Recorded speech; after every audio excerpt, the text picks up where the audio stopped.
Okay. Folks, a lot is happening here, and the colors need to be changed. Holy. Maybe we could do this today. Oh my god, they're this far into the game? So we had 0 break. I was wrong. And Kingston has opened up in this series with a bit of a Vil fight around the dock. Killed 2 villagers, lost 1 of his own. And it's Mongols for Mihai. It's Lithuanians for Kingston. My apologies for how fast everything is taking place, but we were at live time. Real quick, let's add the flags. This is arguably the biggest moment for both of these careers. Kingston took down Sebastian in the qualifier, well, and other names in the qualifier yesterday. Mihai took down Doubt. And the winner here will make it to the $40,000 Age of Empires 2 LAN in Hamburg, Germany, mid-March, called the Garrison, hosted by Being Esports. And I will be casting there, and hopefully one of these 2 players will be playing very well there as well. But we'll see who it is. I was going to ask who's the favorite here. I was going to ask all these different things. We haven't really had that time, but I could still ask that at least. I would say Mihai's the favorite, but Kingston beating Sebastian possibly could be viewed as a bigger upset than Mihai beating Doubts, depending on how you see it.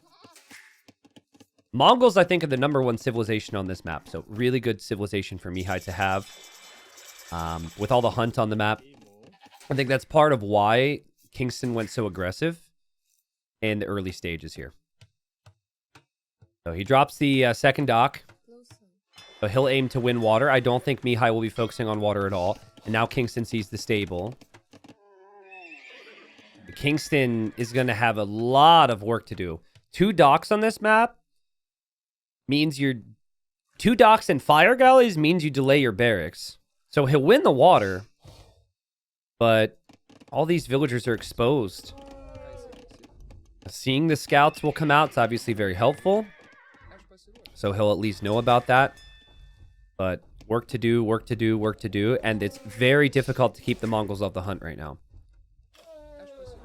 So I would say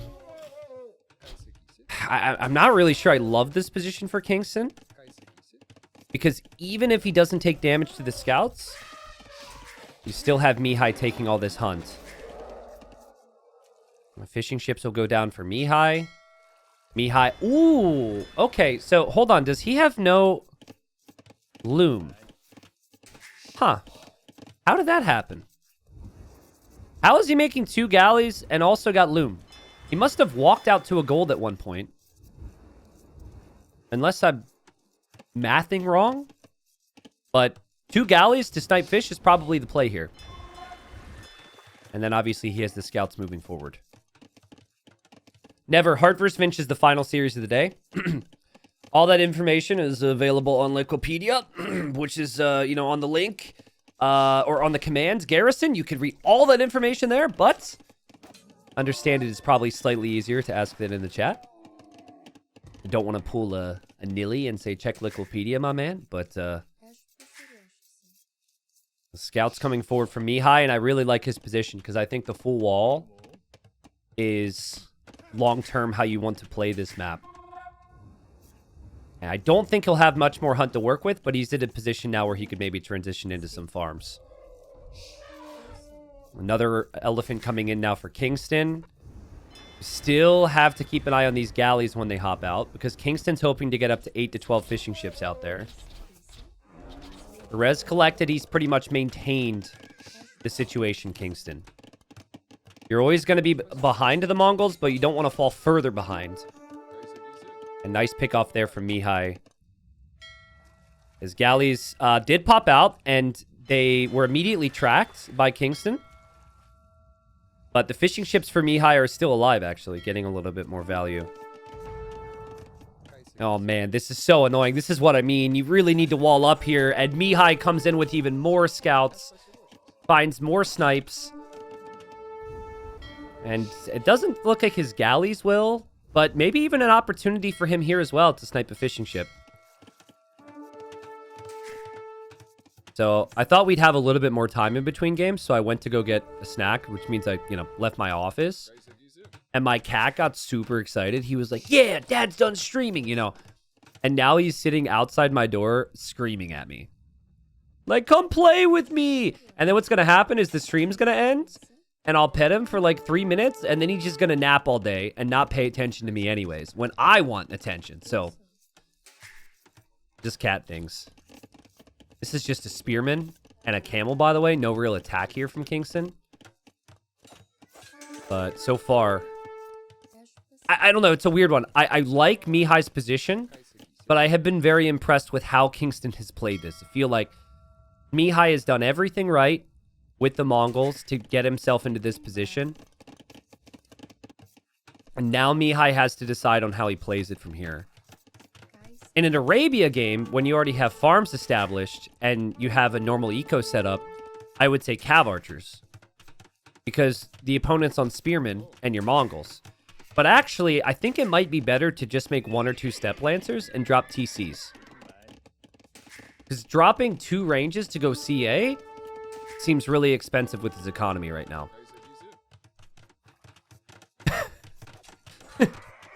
I have 2, Nuka, I have 2 cats. One is 3 and one is 6. But only one of them stands outside my door screaming at me. Well, that's not true. Occasionally the other one will, but one is needier. One of my cats is basically a dog. He plays fetch. He slobbers on me. He's basically a dog. And then the other cat's a little bit more of your traditional cat, let's say. Oh god. Oh god, Kingstone, there's an elephant, Kingstone, you're distracted, Kingstone, save it! Save it! Wow, he did not realize how weak that villager was. Elephant gets the kill. Walls are up for Kingstone, he's on the way to Castle Age, but Mihai just a little bit faster here. And TC is up. Oh, did he not have the wood for the house? So he tried a palisade? Yikes. It's pretty unfortunate timing. So it's 1 range cav archers from Mihai, just enough to poke and prod. And now dropping TC number 2. Remember, no fishing eco for him. There is fishing eco for Kingstone. It still feels like this game is gonna go late. There's no easy way for Mihai to finish this. And Kingstone knows it's cav archers and is going for skirms. So probably just a 3 TC boom here. Lethal Habriz says, my wife says that I'm her cat, so I don't know if that's good or bad. Your wife says that you are her cat. I don't want to hear about you and your wife's fantasies anymore, okay? I thought about that a little too much. I don't want to hear your situation or role play or whatever that is. I don't know why you said that or why I'm thinking about this too much, but I would like to stop. Thank you for that information, I guess, though. Now, with your Lithuanians, you get the extra 100 food when you build the TCs, which can help in these scenarios. But Kingstone does need to invest into those farms. Mihai is already quite a few steps ahead with that. Mihai's cav archers, though, as I said, kind of tough to justify with the boom. So normally you'd look at this and say, Kingstone doesn't have elite skirm yet. He doesn't have Bodcanero yet, but that's not actually a big concern for me. I think this should still be fine to defend against these cav archers. Now, if siege could happen on the hill, if there was Mangonel cav archers, that'd be a different situation. But don't foresee that really being on the mind here for Mihai just yet. He's got safe gold. He's got safe stone. Even has a relic back there. So lots of reason to boom and to chill. Lecha, what's up? Happy New Year to you as well. I was saying yesterday how I asked chat if people did anything for New Year's. We just kind of hung out. I'm not one to go out and do things in general, but especially for New Year's, I don't know. Don't want to offend anybody who is out there for New Year's, but like the type of people who go out on New Year's don't necessarily jive with my personality. I'm more a go out when it's not a normal day to go out type of guy. Not saying I hate people. People are cool. But too many people, then I might just want to stay at home. Yeah, there is a hole here at Mihai's base. But that isn't really a hole that could threaten him. Technically, like, imagine this. Imagine Kingstone gets elite skirm with Bodkin. He walks forward, he sees this TC.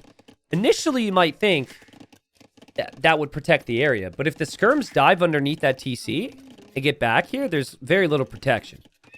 Now, that could easily change. There could easily be a knight or two created, and we see more staples now from Mihai, but I've seen instances where this is a false sense of security.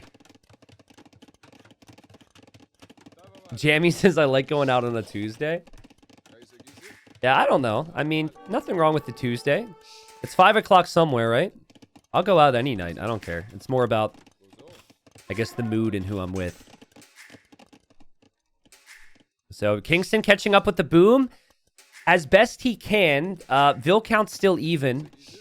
Still feels like he's still just behind right now. He needs a decent engagement. Probably just to control this hill here. You could tell Mihai was concerned about the hill and that gold.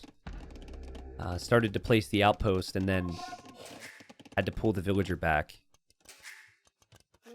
That's what this map turns into a lot, is controlling this hill where all the stones and gold are. There is gold elsewhere on the right side, but there's just not as much. Nice pick off there from Mihai. Kingstone losing that monk would be huge for him to be able to get the relics. So there's two reasons why Mihai's making the stables and going for light cav. Light cav for the monks and light cav for the skirms. Love this TC from Kingstone, though.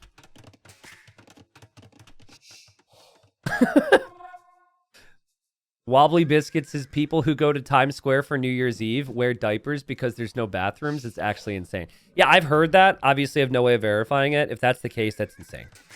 Who wants to stand out in the cold all day, crammed into a street with thousands of other people? Sounds terrible. I will say this one, like, family got interviewed on New Year's Eve in New York, and it was like 3 brothers. And it was like the most classic 3 brothers story, where one's the overachiever, one's the underachiever, and the other guy's just kind of in the middle. Like, it was like, tell me about yourself. And he's like, the one guy's like, well, I'm a lawyer. I've got my own practice. I'm doing all right.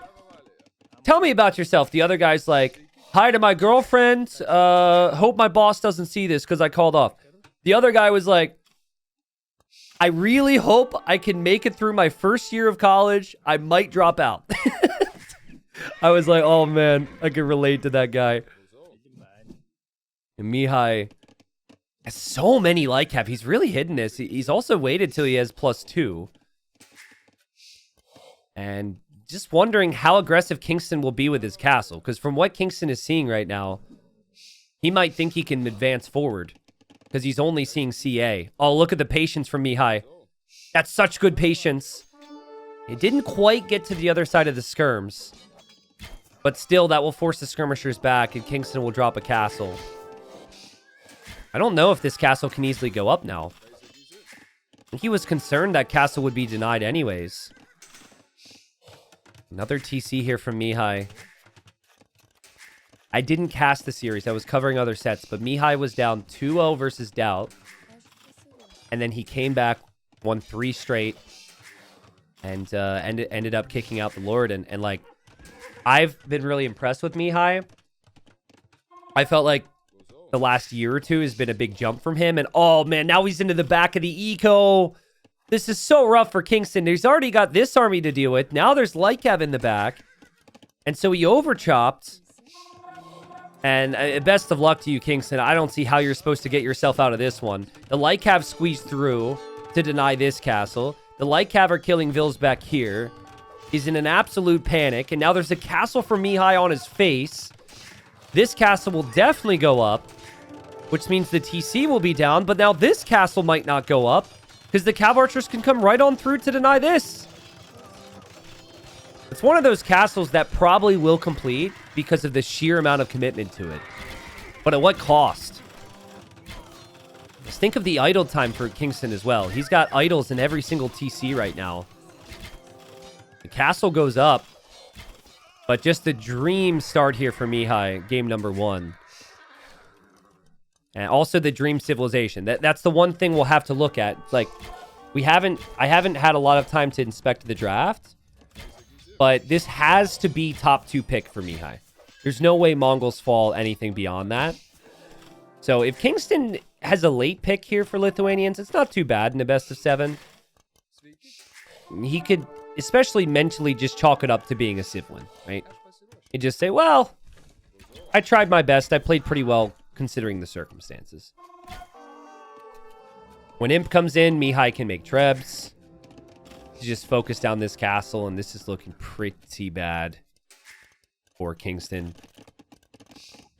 Maybe you could make a few Latis. Even then, though, there's still CA out there to potentially deal with that. And more skirm, still the light cap. It's just a perfect play for Mihai. I don't think Lithuanians are overpowered. I think Lithuanians, I mean, they can be overpowered if they get a safe boom into Latis, I guess. But, like, they're a good safe pick on the draft. But I don't think Lithuanians are ever worth top 2 pick on a draft. Maybe pick number 3, depending. They're pretty good on hybrid maps. They're pretty good on land maps. They can be somewhat okay in close maps, I guess. Another castle goes up for Kingstone as he tries to stabilize here, guys. But I don't know. I've kind of...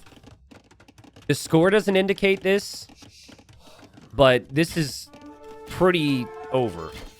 And I'm not really sure what I could really say for Kingstone. Maybe counterattacks. If he was somehow counterattacking, that could be it. But Mihai's walled up pretty much everywhere. Or has a TC. And so those counterattacks would probably not accomplish much. Mihai has also outposted the middle of the map. So he will see any counterattack. Mihai's had the perfect game. This is the first game of the best of 7. So pretty frequently you'll see players play on a little bit longer here. But I think Kingstone will be killed off with these trebs and with these upgrades coming in. I don't know. What do you guys think? Was there anything that Kingstone could have done differently here? The Eco KD was pretty close. He killed 2 Vils in Dark Age with the Vil Rush. He boomed nicely. I just don't know if there's much more he can do. If Mihai plays Mongols like that, it's going to be really, really difficult. Remember, Kingstone even had the water. So, he was walled until that overchop happened. Even if that overchop doesn't happen, I think Kingstone gets the forward castle. Or sorry, Mihai gets the forward castle up. And beautiful start there for Mihai. So 2-1 KD. Collected more resources pretty much the whole way through there. And that's why Mongols are typically a pick first or ban situation on Coast to Mountain with all the hunt. So let's see. Was it first pick? What? It was 4th pick? That's crazy to me. Okay. Well, was not expecting that. That's a crazy draft. 4th pick Mongols goes down.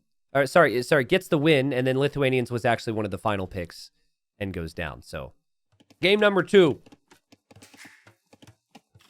I am finishing my chew, and we've got Kingstone playing as the Italians, and we've got Mayans for Mihai. Wow. So I was not expecting these civs. Mihai had Bengalis. Mihai also had the Cumans. And then there was Italians, but also the Chinese for Kingstone. And they are very close together here. And I think if they're close together, this could benefit either civilization, depending on how you look at it. Mayans start with the additional Vil. Italians have the cheaper age ups, though. The Mayans overall better boom. I think Italians need to utilize their timings a little bit here. There were many people out there who wanted MBL to play with Italians in his final game against Yo. But that was against the Bengalis. Here, having the Genoese crossbowman isn't actually that valuable because it's a unique unit that has bonus damage against cavalry against a civilization that is not going to that cannot make any units out of stables. Obviously can't even build stables. So I think that has to be advantage Mayans. The thing is, even if it was Italians versus Bengalis, I wouldn't have completely loved the position for Kingstone. And Mihai had that option. So I'm a little surprised. He lost the first game, and now he chooses to go for this map. I feel like draft-wise, at least, he went into game number 1 at a disadvantage with that matchup. And now I believe, we'll see how he plays it, but I would say maybe this map as well, he should be at a slight disadvantage with the civs. And it's tough, right? Like maybe in game 3 and game 4, he will have better civilizations. I'm sure there's going to be situations where the odds are slightly more in his favor. But going down 2 games early is still painful. And typically players try and avoid that at all costs. Kings are out on the map. And I'm going to snack a little bit more. I haven't eaten all day. Unprofessional, I know. But it's been 4.5 hours, so. We'll have plenty of time to talk about the differences between the civs here. Don't worry.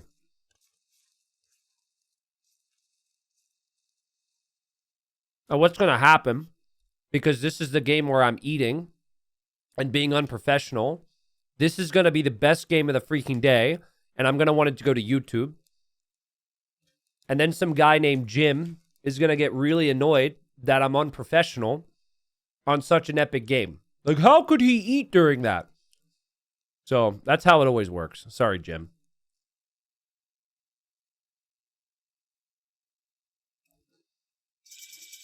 That king is getting a little far away from home.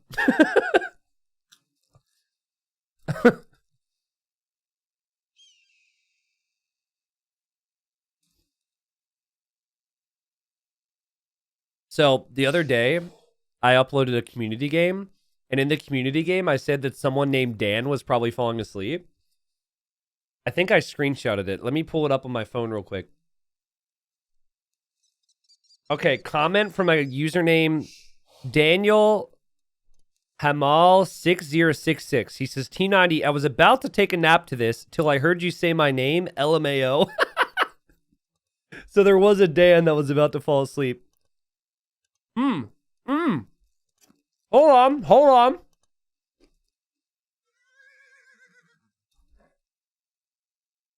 Oh! No way, dude. No way. I might not even need to cast this game. You better get home, King. Mihai, you better get home. He's fine. Okay. Sorry, guys. I'm almost finished with my little snack here. The king was barely scratched.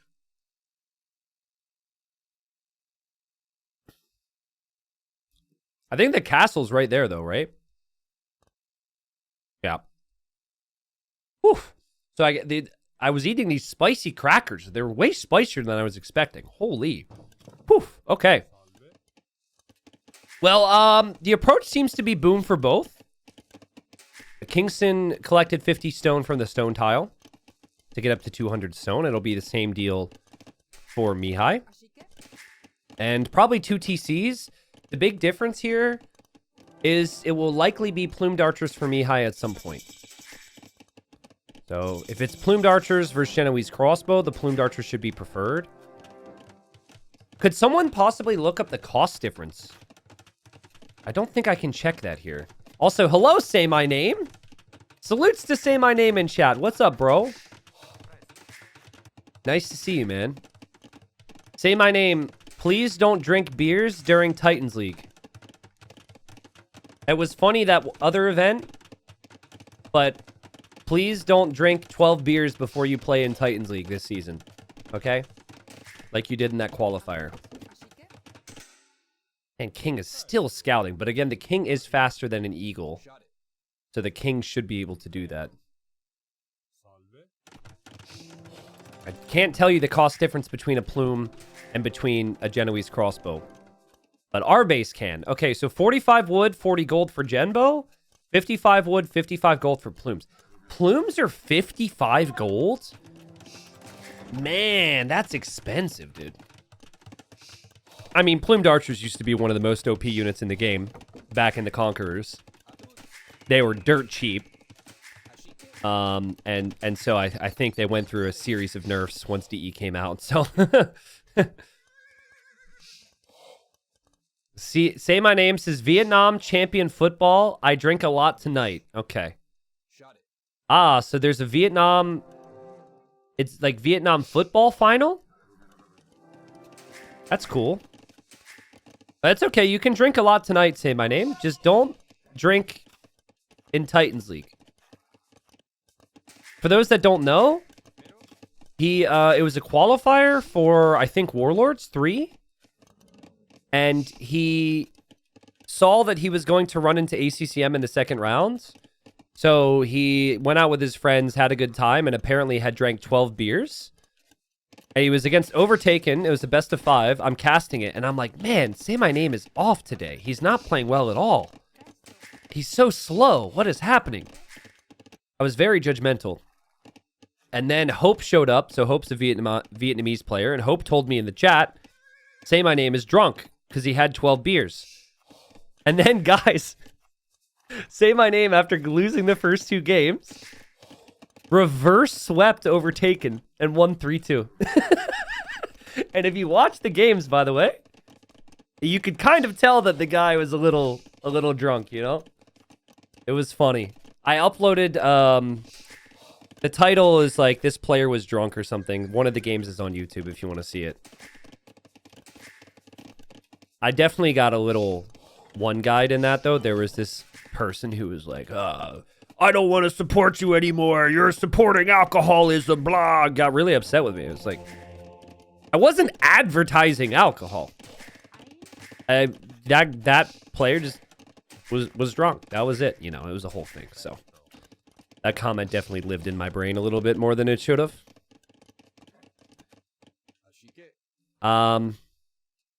So 2 relics already in for Kingston. Wonder how condos could perform here. If you're not making Genoese crossbowmen, your options would be Hussar, condos, maybe your own Arbalest. Kingston even TC number 4 right now. Kingston's definitely the player I would consider to be more comfortable on closed maps when comparing the two. And here come those plumes for Mihai, headed over towards that relic. And this is what we expected to happen. The plumed archers would play a role in this. And they do. Very nice job there from Mihai. It should be really difficult for Kingston to get the rest of the relics now. Mihai also has an eagle over here. And the other relic is over here.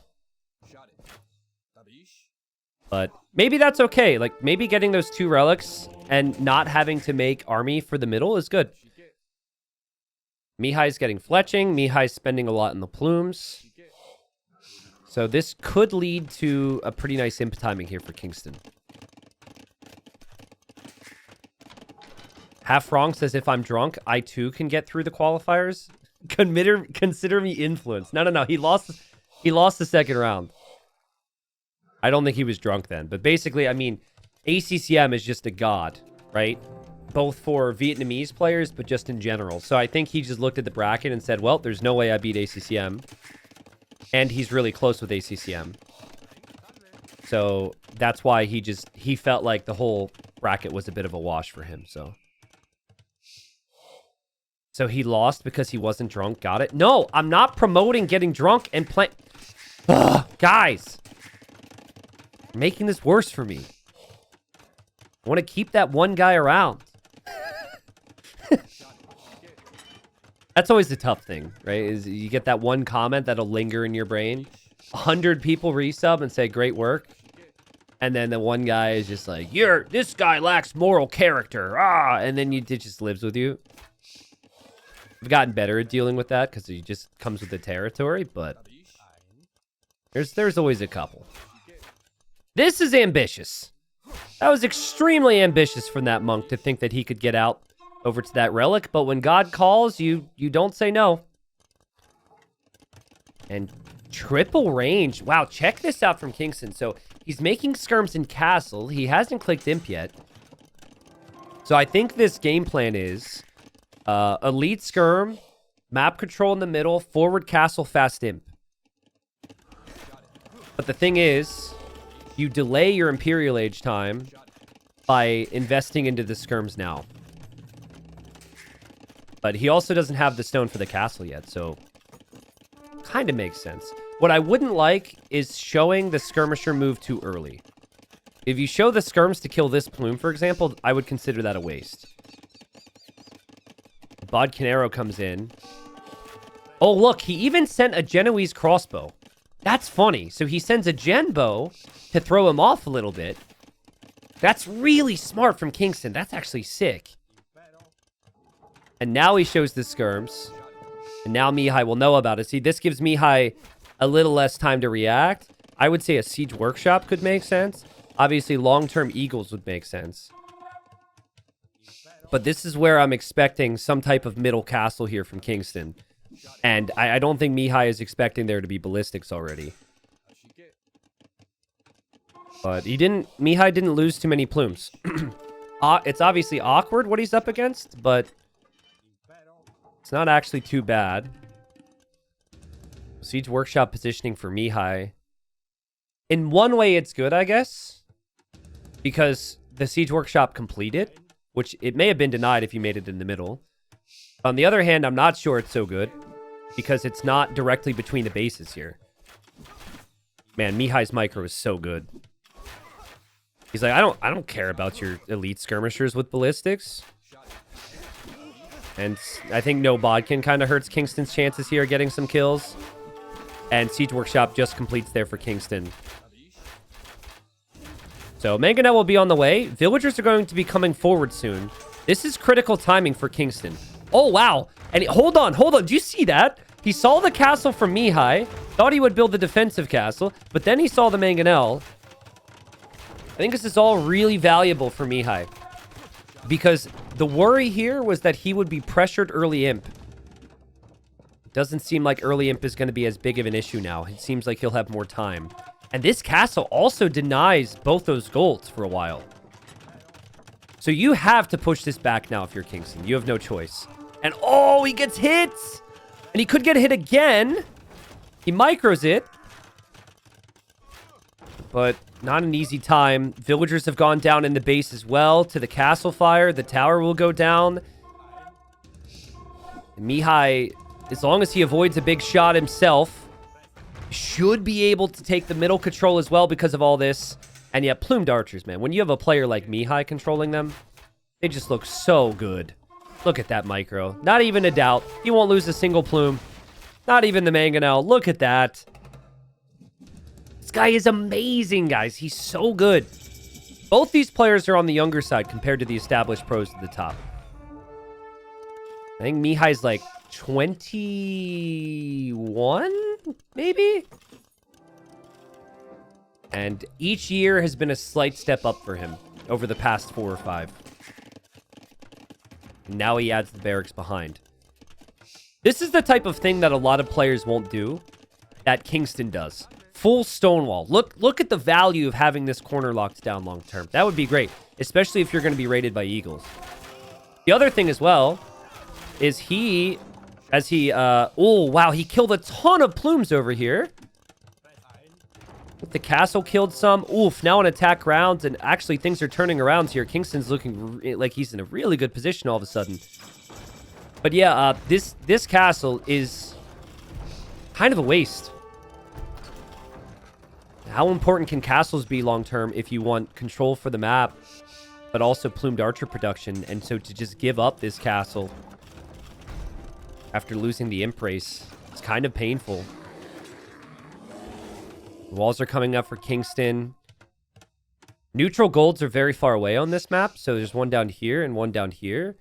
There's also still a relic, which as it stands, it looks like that will end up going towards Mihai. Mihai Panic Castle. We'll lose some villagers here. Skirms aren't enough to fully deny this, but this has been a nice couple minutes here for Kingstone.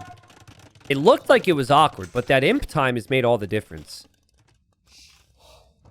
And now he'll go for what his initial plan was. And he is fully expecting the switch Mihai is going for. He knows Mihai's got to go for El Dorado Eagles now. When you kill off that many plumed archers, obviously the opponent isn't going to continue to make them into skirms.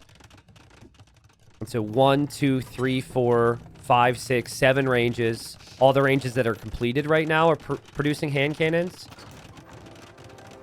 This is where I would really like to see more players use gates to make weird choke points for the melee units to run into. Like, you could make 2 gates with a 1 gap space in between, and you could camp your hand cannons in there and pretty much be untouched by the Eagles. A little sloppy there from Kingston to lose a Treb. This stables is a good example of what I mean. Just those choke points help out so much. And Kingston lost one of his Trebs, but he definitely knows what's coming now, if he didn't before. And he's really well protected. For now, he doesn't need to take these golds. Taking those golds would be an issue, but he's just pushing right to the heart of Mihai's base. Mihai has El Dorado, so 100 HP, and he's about to have full upgrades. We talked earlier today about how Mayan Eagles are the best Eagles in the game, but are any Eagles good enough to fight Hand Cannon Cavalier? Feels like both the units that Kingston is making are a great option against the Eagles. I think the timing on the upgrades will be important, though. Cavalier upgrade just comes in. Nice attack ground there with the double mangonels. The hand cannons have to back up behind this. The Eagles have them surrounded. The Eagles will definitely take the Trebs. And Mihai's still losing a lot of his units, though. It's really hard to call with Eagles, because these Eagles just linger a lot longer than your normal Eagle Warrior, but if Mihai loses this position, he probably loses the game. His trebuchets are being sniped. Both players repairing a castle now. Mihai only has 17 Eagles. I don't think it's enough. He also isn't able to deny this gold. So the golden comes there for Kingston. Bombard Cannon's here now. Bombard Cannon will maybe take out a Treb. What a play from Kingston to go Italians here when he could have potentially gone for his #1 pick just to get the win. And what a hold, at least so far here in the middle of the map. Super close to losing his castle, though. I don't know how many Eagles have gone down. Whoa! He lost the castle. He immediately builds a new one. The madman. But it's going to go up. And his Treb is still alive. He's blocking off the Eagles. And he should be able to keep this new castle up. Mihai will lose his Trebs. Mihai has very little protection behind this. Still continue to see the Eagles find some good engagements, but I think actually key right now, like the biggest thing for Kingston, honestly, is just a castle here. Because if this area gets raided at all, that could still be his undoing. And obviously on that note, like, that's what Mihai has to try. Engaging against this head on is probably not going to work anymore. But if you send 5 Eagles here, Kingston might send army from the main battle back to deal with that. Be curious to see if Kingston senses that that's the situation right now, because he might want to place another forward castle. But I think with how this is going, he's going to win if he can continue to push through the middle. A defensive castle over here would be so sick for him. Still a ton of focus on this area. Few Cavalier will run through to potentially raid. But Mihai's golden come is pretty much all on the front here. So not too far away from this. And there's the castle. There's the castle from Kingston. That's heads up play. He actually saw the Eagles with the outpost.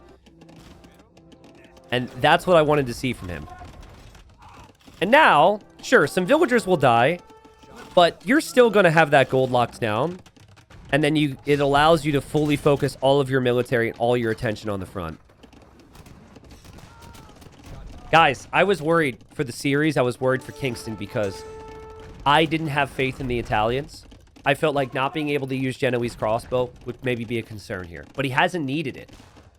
Hand cannon Cavalier thus far has been perfect. And Mihai is not in a position to transition into any other form of military right now. He is sinking everything he has into these Eagles. He maybe has one more wave in him. You could tell he's trying to save the Trebs. Waiting for a critical mass of Trebs to take one big fight and snowball this back. But my concern would be is Kingstone's going to be fully popped as well. And with really solid upgrades. A lot of the engagements he took, he didn't even have bloodlines before. He was able to get that. Iron casting. He's fully armored now. And the relics as well for Mihai are right there. The gold and the relics all here. I guess there's this gold. Yeah, maybe that's a small thing. Is Kingstone isn't paying attention there. But, oh my god! Oh my god! Mihai tried to delete his vills for pop space for military. And he selected his military in that. He just deleted 10 of his eagles. Oh, God. I was, like, so confused. Maybe he is drunk. Like, say my name. Oh, that's embarrassing. All right, well, he is pop space, if that's what he wanted. He needs more eagles. He needs some support. Another castle comes up from Kingstone. The Trebs come out from Mihai. Mihai thinks he's smart because he has these gates here. But the bombard cannons can just come. Oh, but now the gate's deleted. And now Kingstone drops a market in a stone wall. Dude, that was insane. That was so well played from both of them. Mihai thought he had him. The gate was adding a false sense of security for Kingstone, but Kingstone immediately blocks it off with his own buildings. Beautiful, and the GG's called.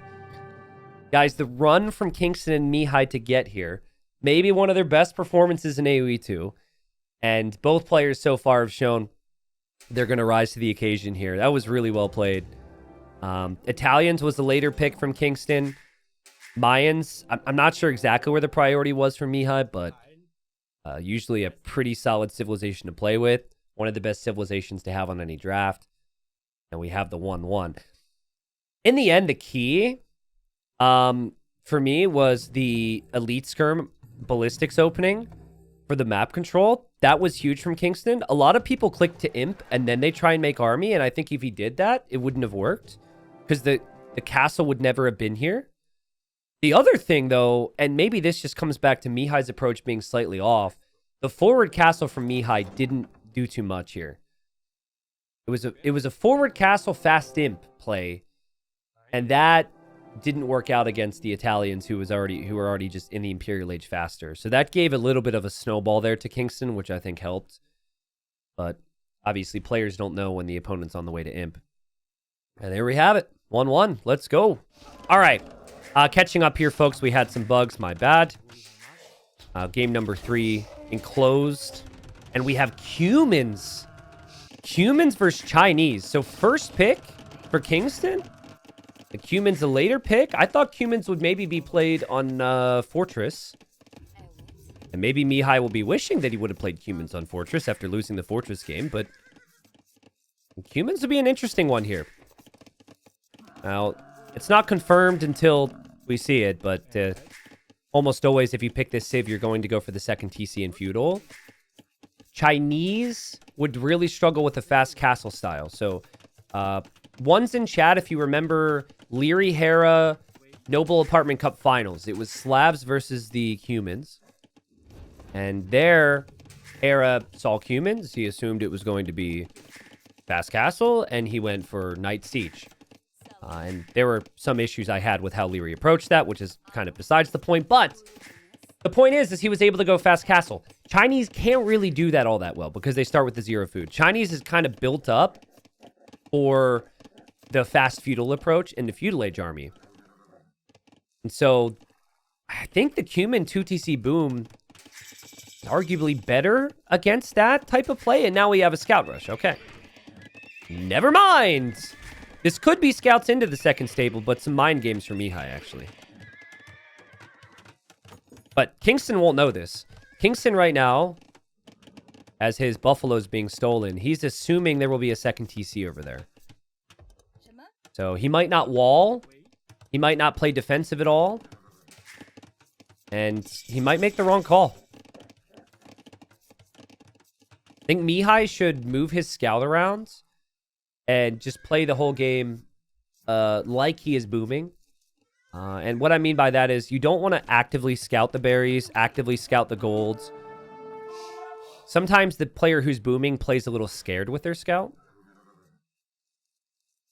A gold is pretty far away for Kingstone. That's not a bug, but that can happen on enclosed. What also can happen on enclosed is one player has more golds close by.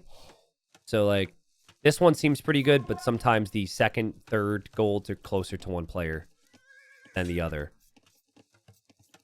Wow, so Kingstone comes forward, even though his scout was low HP. A lot of players run their scout back there. And so now he knows that his opponent's going army, and he also had the spearman prepped. And so we've just hit the point in the game already where you're just like, well, if you picked Cumans, why don't you go 2TC boom? Because this sneaky play, at least so far, hasn't paid off. Chinese with the cheaper techs, Chinese with more vills. This could be a good opportunity for Kingstone here. But also could be a good opportunity for Mihai because he could still drop the TC. And he will have archers and scouts out on the field. This is definitely a mind game approach from Mihai. I think Kingstone moving forward there to scout that was really uncommon. A lot of people pull their scout back towards a spear, especially against Cumans, because the scout is slightly faster for Cumans. So you're thinking you're going to lose the scout. It's an unnatural feeling. You don't want that. But in the end, him losing the scout wasn't too bad. Only thing I'm unsure on is what's the army comp actually going to be for Kingstone here? A mix of archer skirm is... Well, I guess it's purely defensive, which is fine. But it's not as aggressive as the Chinese typically play. Even if it was pure archer, you'd have more of an offensive presence. But I think he's happy knowing his opponent isn't on the second TC. He's happy to just farm away, knowing he'll be ahead as long as he doesn't lose the vills. Don't think Mihai knew his opponent was going to go archers until... Well, yeah, I agree with your statement, actually. I think going Scout Skirm makes a lot more sense than Scout Archer. Scout Archer can kill vills, though. It depends how you approach it. But he did know his opponent was going archers and decided to go for his own archers anyways. 5 on gold should be good there. Lots of production. And now you just wonder, have you gone too far to where you won't even be able to justify the TC? The TC is really expensive and takes a lot of villager build time. And so, looking at the resources for Mihai, it feels like he needs farms now, right? Because he's running low on farms. He needs army still. He might need a blacksmith. There's just other reasons you want to invest your wood elsewhere. Really awkward wall situation for Kingstone, though. I guess he could build a little bubble out here. But really on point, I have to say. And also tracking this army's coming in. He'll have fletching. The spears will defend from the scouts. Super nice defense from Kingstone. Disaster for Mihai. Scouts are pretty much useless now. And if the scouts are useless, now you also have the ranged units making big moves over here. So I like that a lot for Kingstone. Again, if the economy KD is even, it's always going to be advantage Chinese. I think Mihai will ramp up production big time here. We might see a second range. We might see armor for the scouts. Like,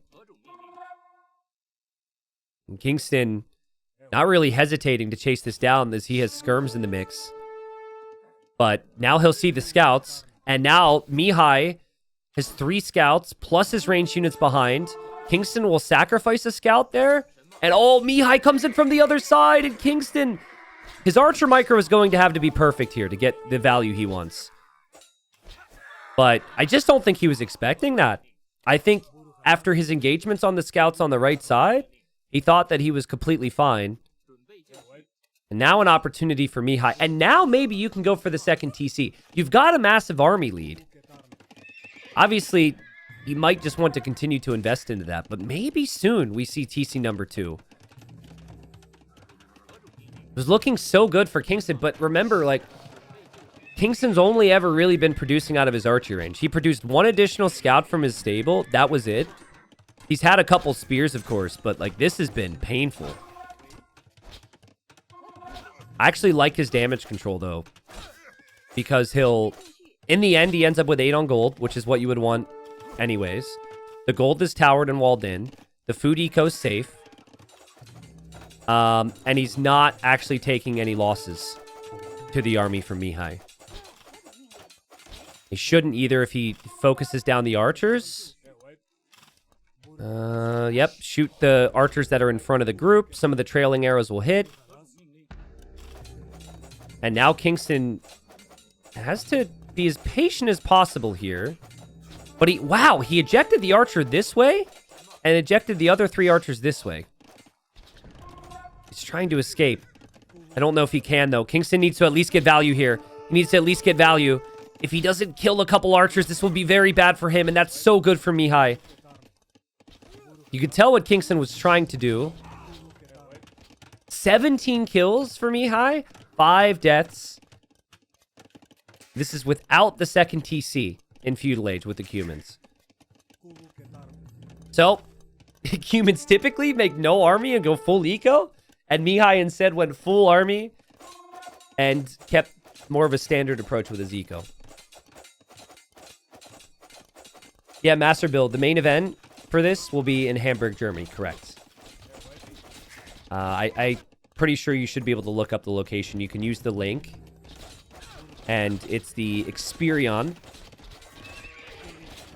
Funny story, actually. So, most recently I was in Germany like a couple weeks ago in Berlin, right? And so we were given directions to get to the gamer house from the hotel. So I've been to the gamer house before, but it was a new hotel. So it was different, like, walking distance, right?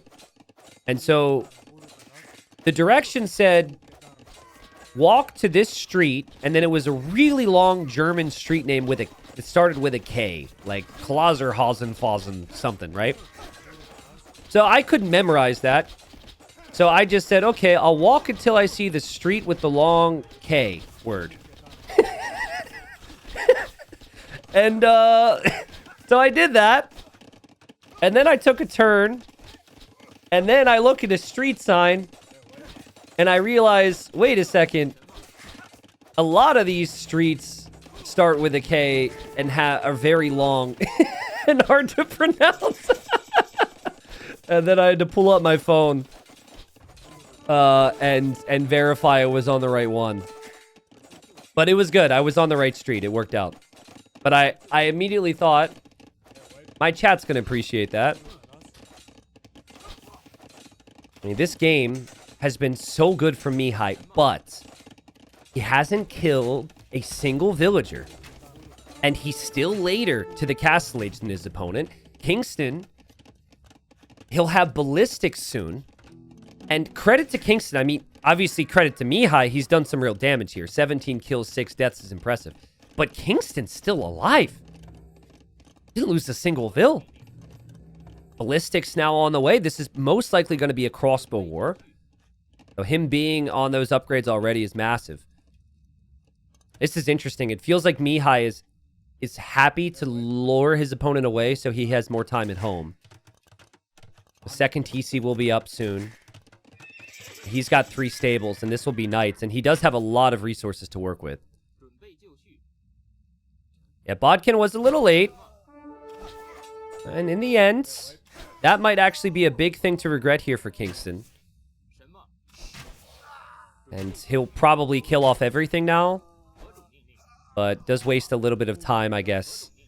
And lost an archer, but still not too big a deal. 4 ranges, and he's going cav archers now. And 2 TCs for Mihai. Gold is protected. All the food and wood is pretty much protected around the TC. It'll actually be very difficult for Kingston to do too much with these crossbows. By the time he gets over there, I think there should be pretty high knight numbers there for Mihai. So, what you would want, now in Kingston's position, is you would want the second TC. So you could boom a little bit. We'll see if that's reality for him, where he wants to even build that TC. Building the TC over here might be good. And now Mihai will see its cav archers for Kingston. But I like the value that Mihai got with his army. I know he hasn't killed a lot with it, but he now has the knowledge that it's CA, and he never struggled against the crossbow timing. Also, 2 of those cav archers are super weak there. Seems like Kingston knows that it will be knights. He should, because the archers haven't been upgraded. And if he knows it's knights, he also correctly knows to avoid the middle of the map, which is, this is so crazy. Like, this is so smart, but it's so easy to just patrol over to the enemy side and hope you get value. The fact that he's been sneaky like that means he might actually be able to have an opportunity. Now, speaking of a wise move, look at this from Mihai. Drops the house wall so no units can loop around there. All that pressure gets funneled in towards the TC now. Now, cav archers head this way. We'll run into scorpions. We'll run into knights. And this is going to be very complicated for Kingston. Yes, he's Chinese. But the 2 TCs, knights, scorpions, all these things that we're seeing from Mihai right now, even just the control, like the clear confidence in how he's moving around the map. Some really big negatives for Kingston. Now watch Mihai not notice this. That would be crazy, right? Shh. Okay, he noticed, but the crossbows just go right under, and Kingston knew he wasn't spotted right away, and now Kingston is through. So what was supposed to happen here, as the knights also go through over here, what was supposed to happen is Mihai was supposed to be able to take his gold just fine. But now these crossbows could actually walk through. They could double back to the gold. There's a lot of stress here. And look at the micro from Kingston behind this. So he killed off most of these knights. Still has the cav archers. Now will actually make some knights, and the scorpions could be sniped. It's crazy how a game can turn around. Oh man, that army's still there, actually. It needs to be tracked. And Kingston wants a second TC there. Crossbows get found. To be expected. I think a little disappointing for Kingston. He didn't go right back to that gold. But amazing for Kingston to use the knights to snipe these scorpions, allowing those cav archers to really shine. Yeah, that's exactly what you want. But it's a close game. There's a lot of knights on the field for Mihai. And Mihai has the villager lead. So, I also think the forward position is really nice. It's so awkward for Kingston to ever move past this, because you never know how many units are in there. And golds will be awkward for Kingston long term. I feel like Kingston needs this gold. But there's an archer standing there protecting that. So that's definitely on Mihai's mind. Mihai hasn't seen the CA in a while. They're back over now. Again, just sitting on the other side of this gold could be super nice. TC completes for Kingston. Kingston wants the villager kills, which he'll find. 10 villager lead for Mihai. It's got so much cavalry right now. Crazy amounts of cav. So, hold on a second. So, a Cuman knight is 1.49 speed, and a cav archer is 1.54. Interesting. See, Cumans can't get husbandry. They naturally get faster units as a bonus. Oh, God. But it's still not quite as fast as the cav archers, but certainly getting that for free is huge. Cav archers are getting chased down here. Kingston thinks he can escape. Kingston thinks he can escape. We might even see a gate from Mihai on the other side. Well, now he's not Garrison in the town center. Ideally, you build the gate with one vill, and then the rest... the TC is still firing arrows. That's funny. Relatable, high-level play there, I guess. The cav archers will run home now. The camels, though, do outrun the CA in this situation. The camels are always a little bit faster. The scorpions protecting this area. CA are looping around. And it's still a pretty close game. What a series this has been, guys. Nobody would have predicted both Kingston and Mihai being here in this decider when they saw the qualifier bracket. I'm sure someone in chat will say, I predicted it. But unless it's on paper, unless there's evidence, I wouldn't believe it. People would have maybe expected Doubt or Sebastian to make it. Maybe especially Sebastian. Again, I think Mihai Doubt was always going to be close. But Kingston, his best year in Age of Empires 2 was maybe... I want to say his best year in Age of Empires 2 was like 2.5 years ago, maybe?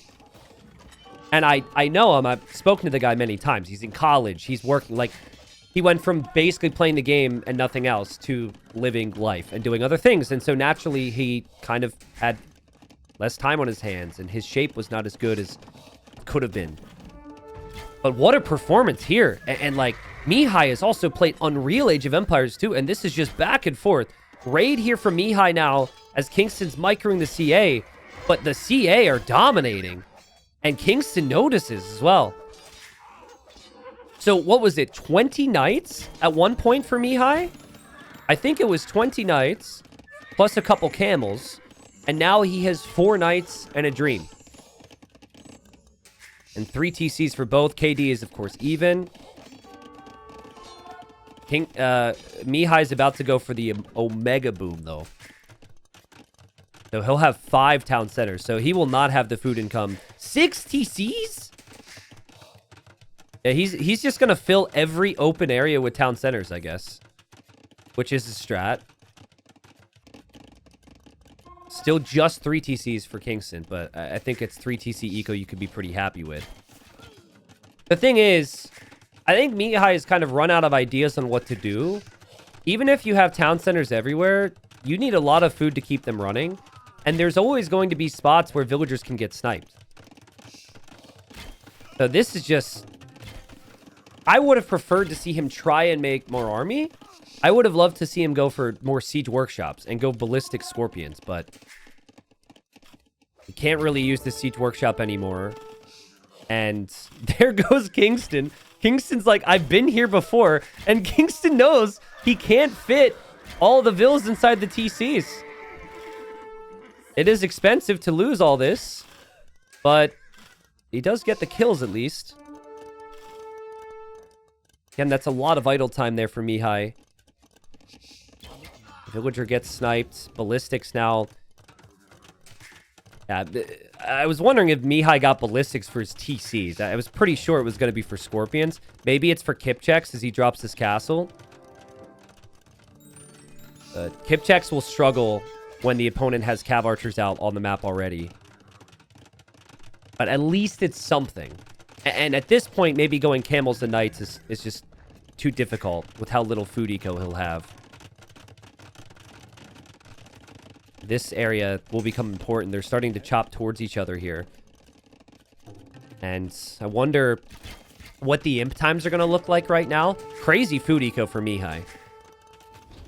You know, Mihai's situation, and maybe it's the yellow color, but this current situation almost reminds me of a situation Viper might fall into these days.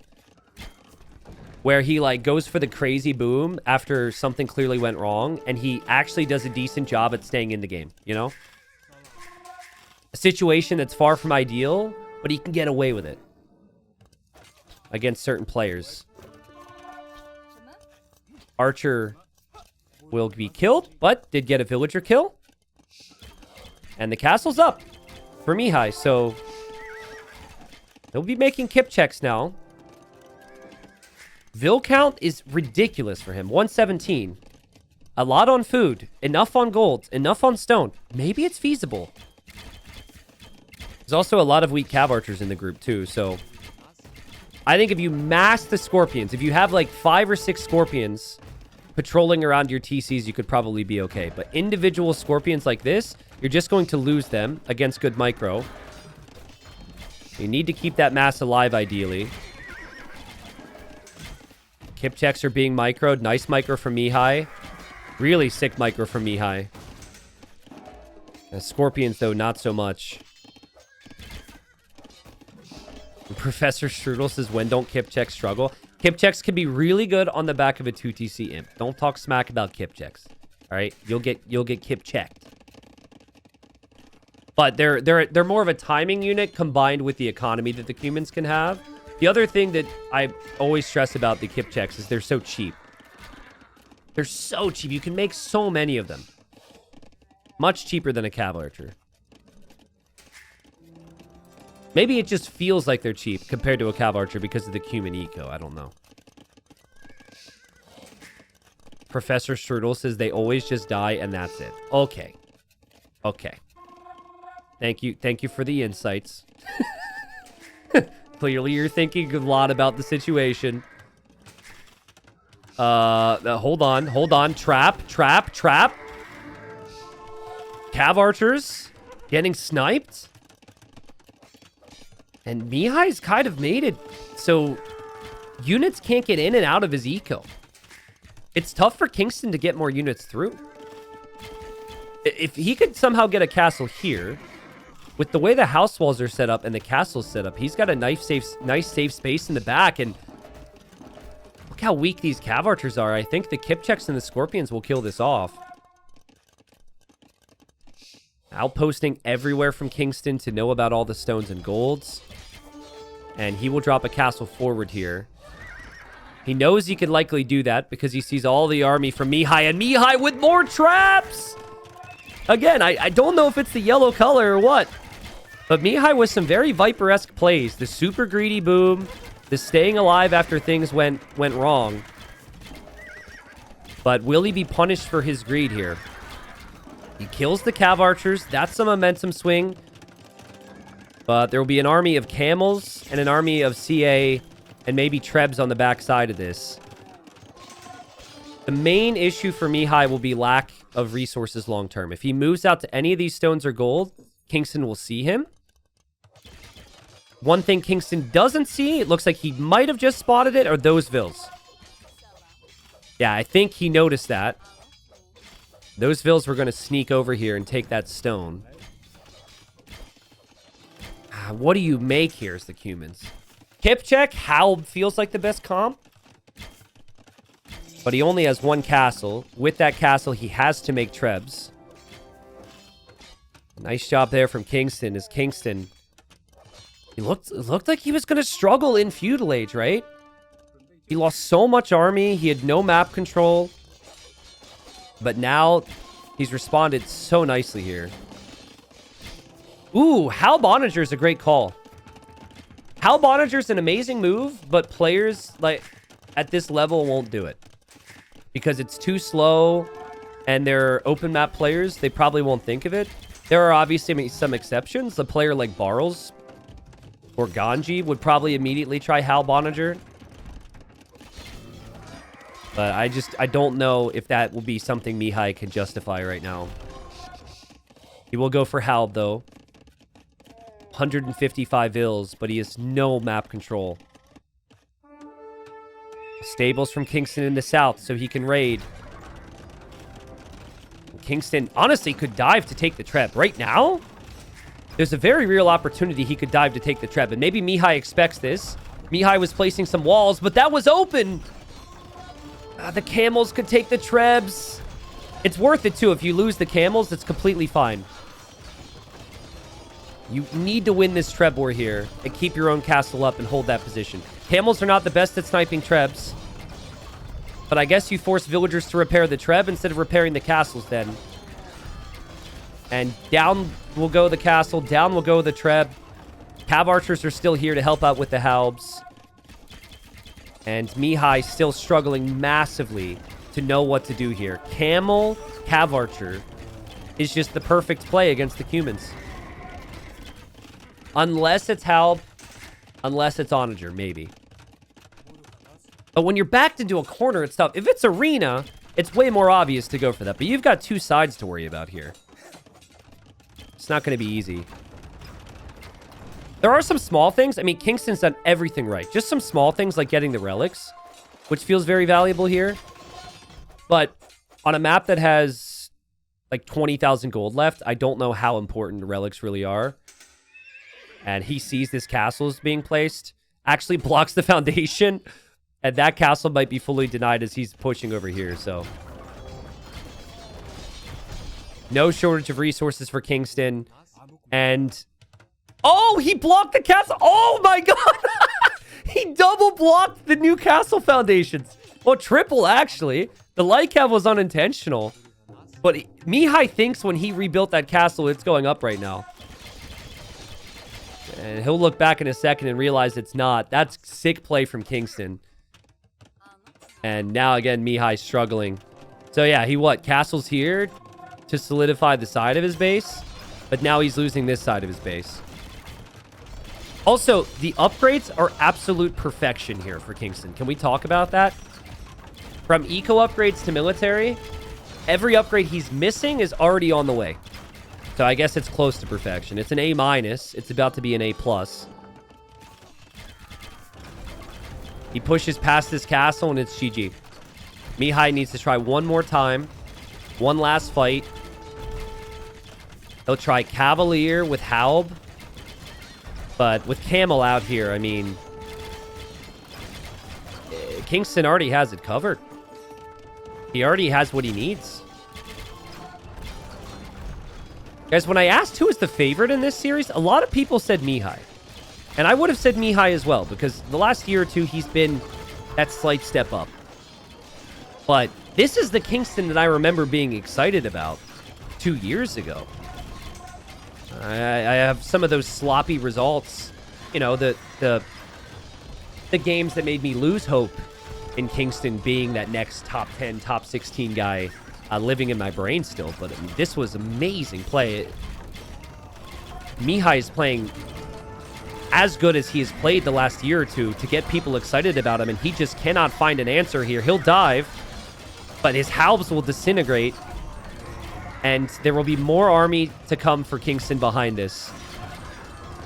Kingstone's repairing the Trebs, and the Treb goes down for Mihai, and Mihai's completely out of gas. No gold, no map control, nowhere to run, nowhere to hide. This is sick. Again, like, I felt, as they're very close to chopping through here, I felt like Mihai was going to win this game based on early feudal age, even though he didn't go for the 2 TCs. He killed all the army from Kingstone. He forced a tower from Kingstone. Kingstone was separated from his starting eco and his gold and his berry position, but he was completely fine. And it did become quite an adaptive game, but an adaptive game where it's even, that's where the Chinese dominate. An important win for Kingstone. I don't want to get too hyped for him because that was his #1 pick. You don't want to be losing with your #1 pick, but now you have to think, why didn't Mihai go for the 2 TC boom, right? Would it have worked? Maybe. Could have easily been the same result. I think it was at least a good showing. It's not like what he was doing didn't have any chance at working. I just remember that one moment he had 20 knights, and then in the blink of an eye, he had lost them all. Maybe he tried to do too much. Maybe he should have fallen back home and been more defensive with some monks and scorpions with his knights.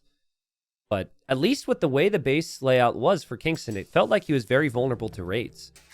And he just still was able to defend himself very nicely there. Okay, so game number 4, I can count. And we have another little narrow migration island here. I don't know if this is intentional. I have a theory as to why this migration may be a little bit thinner than others, which I can get to.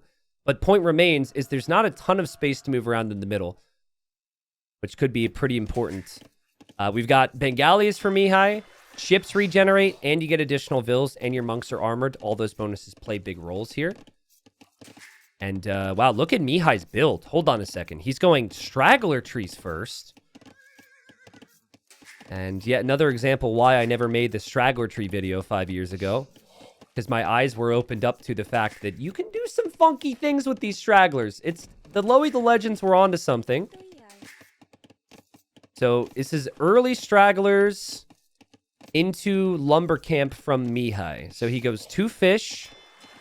He also put 2 villagers on the shore fish for extra food income.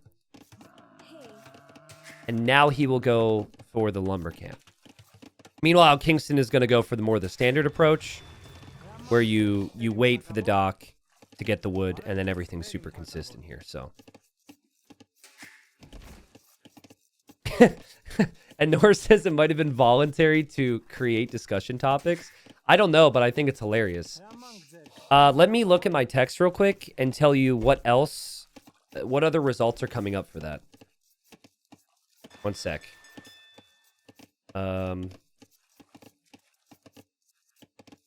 So she said another result when the QR code is scanned is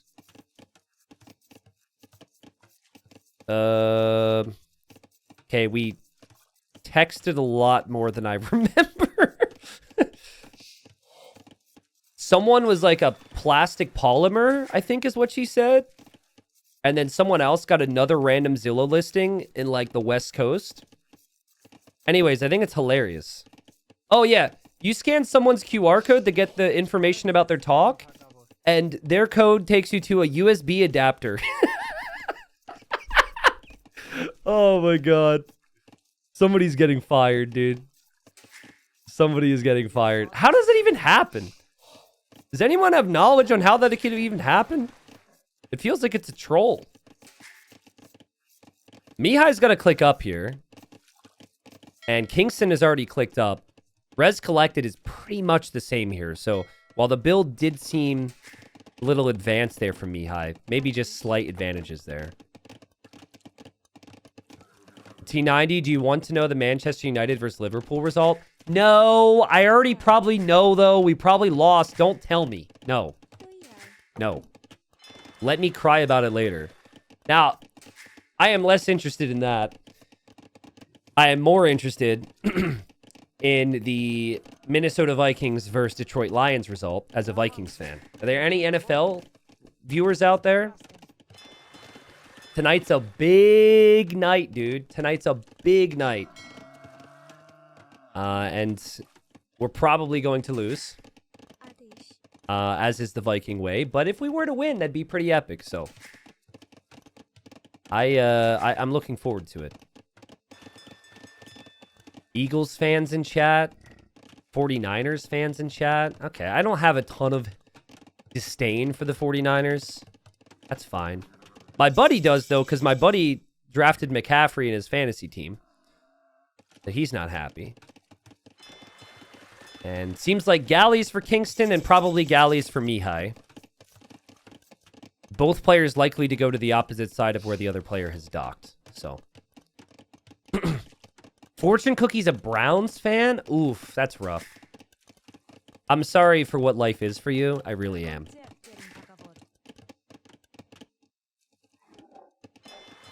So, I guess we have a little bit of time because they're just making galleys. I'll tell the short version of the story. So, for those that don't follow American sports at all, certain fan bases are known... Well, this isn't unique to American sports. There are certain sports fan bases which are known for being, shall we say, a little more rowdy. A little less friendly, okay?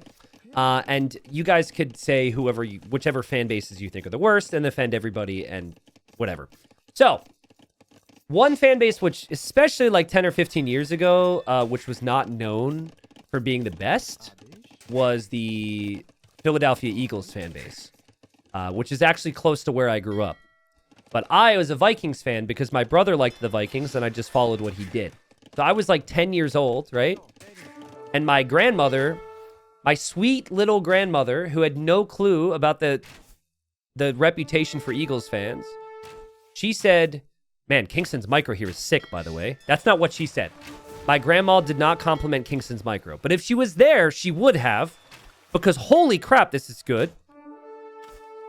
I'll finish the story in a second. Okay, he backs away. So, she took me to a Eagles-Vikings game when I was like 10, all right? And I wore every single piece of Vikings merch that I had. I wore a hat, I wore socks, I probably had Vikings pants for all I know. I don't really remember. And we were in the cheap seats. So basically, where it is more likely to have people be rowdy. I was 10. And guys, I'm not kidding. I had guys swearing at me, hurling insults at me. I got beer poured on me, popcorn thrown on me. I'm pretty sure I had half a hot dog thrown at me. I was harassed. I was taunted. It was terrible. It was awful. Remember, I was 10. And so my grandmother, we left. Like in the second quarter, we left. I remember at one point I went to use the bathroom and she could hear that there were people taunting me in there and chanting a-hole at me. And she walked into the men's room and yelled at them, "You should be ashamed of yourself. Blah, blah, blah. You are all grown men. This is a young boy. Blah, blah, blah." I love her so much. It was amazing that she did that. So, long story short, right? She complained to the newspaper about it because she's a grandmother. And this was also like, oh God, this was 20 years ago. Oh my God, I'm so old. So anyways, 20 years ago, she did that. And the mayor of like this area in Philadelphia, because there's like all these tiny cities, called her, was like, "Hey, I feel bad about your experience. I want to take you and your grandson to a free NFL game. We'll go down on the field and get to talk to players. We'll sit right behind the end zone and we'll make it the best experience possible to make this better," right? And my grandma said, "No, I will never watch your team again." And then she was like, "But my grandson might want to go with his dad or something." So she called me and she was like, "I will never go to that stadium again. That city's dead to me." And so she asked if I wanted to go. And obviously I was like, yeah. So my dad and I went. Long story short, all that stuff happened. We were down on the field. I don't know how many like diehard Philadelphia Eagles fans are out there, but Todd Pinkston tripped and fell into my leg. If you remember Todd Pinkston, that was back when it was like Todd Pinkston on offense. You had, I think, James Thrash. You had Donovan McNabb. On defense, you had like Dawkins, all those guys. So, and they asked me, "Who's your favorite player?" So this mayor asked me who my favorite player was. I was too young to really have an opinion. So I said what my brother said, which was Chris Carter. And I got an autographed Chris Carter hat. So all the trauma that I experienced as a young child ended up paying off for me in life. Actually happened. I kind of wish I would have said Randy Moss instead of Chris Carter, even though Chris Carter's a legend. But yeah, that's the whole story. So, Eagles fans, I hope you understand why I'm not particularly fond of your team. I have a lot of close friends who are Eagles fans, and I don't think everybody's like that, but that whole story was pretty crazy. And that is how we kill time on migration. Instead of comparing, well, the water bonus for this civilization is slightly better. I mean, I do that all the time. I'm sorry I skipped over that, but... Big thing here, though, is we have the fortified church going up. Mihai is bringing his scout to the middle, and he's going to be up against warrior priests pretty soon. Now, there's a lot of navy for Mihai, but to not have any villagers in the middle just yet is kind of a problem for him, I think. Your grandma is a legend, T90? Yeah, she is a legend. She also once called me after Hidden Cup, said congratulations, and then said, "I heard you say some words that I never thought would come out of your mouth." And then she gave me a lecture on how to not lose myself because I swore. So after that, we added the bleep button. So now I could just say, "Holy," just in case my grandmother's watching, you know? TC's coming up here for Kingston. That's TC number 2. And Mihai's still not in the middle yet. But he's getting ballistics. But Kingston already has ballistics. And Mihai kind of mispatrolled there for a second. They both have ballistics now. Scout went down for Mihai. This is why the Armenians are quite strong, in my opinion, is because they're good on water, but they can also snag these relics super easily. You basically can skip adding a barracks and a stable to contest for relics because you can just use the warrior priests. It's a bonus that feels built for this.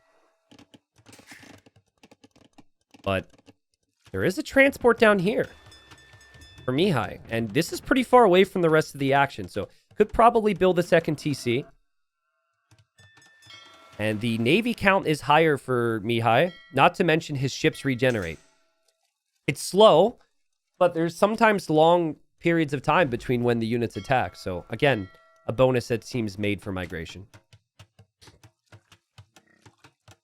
I think what could happen is something very similar to what happened in the MBL-Yo game, where one player wins water, and then the other player has the land control.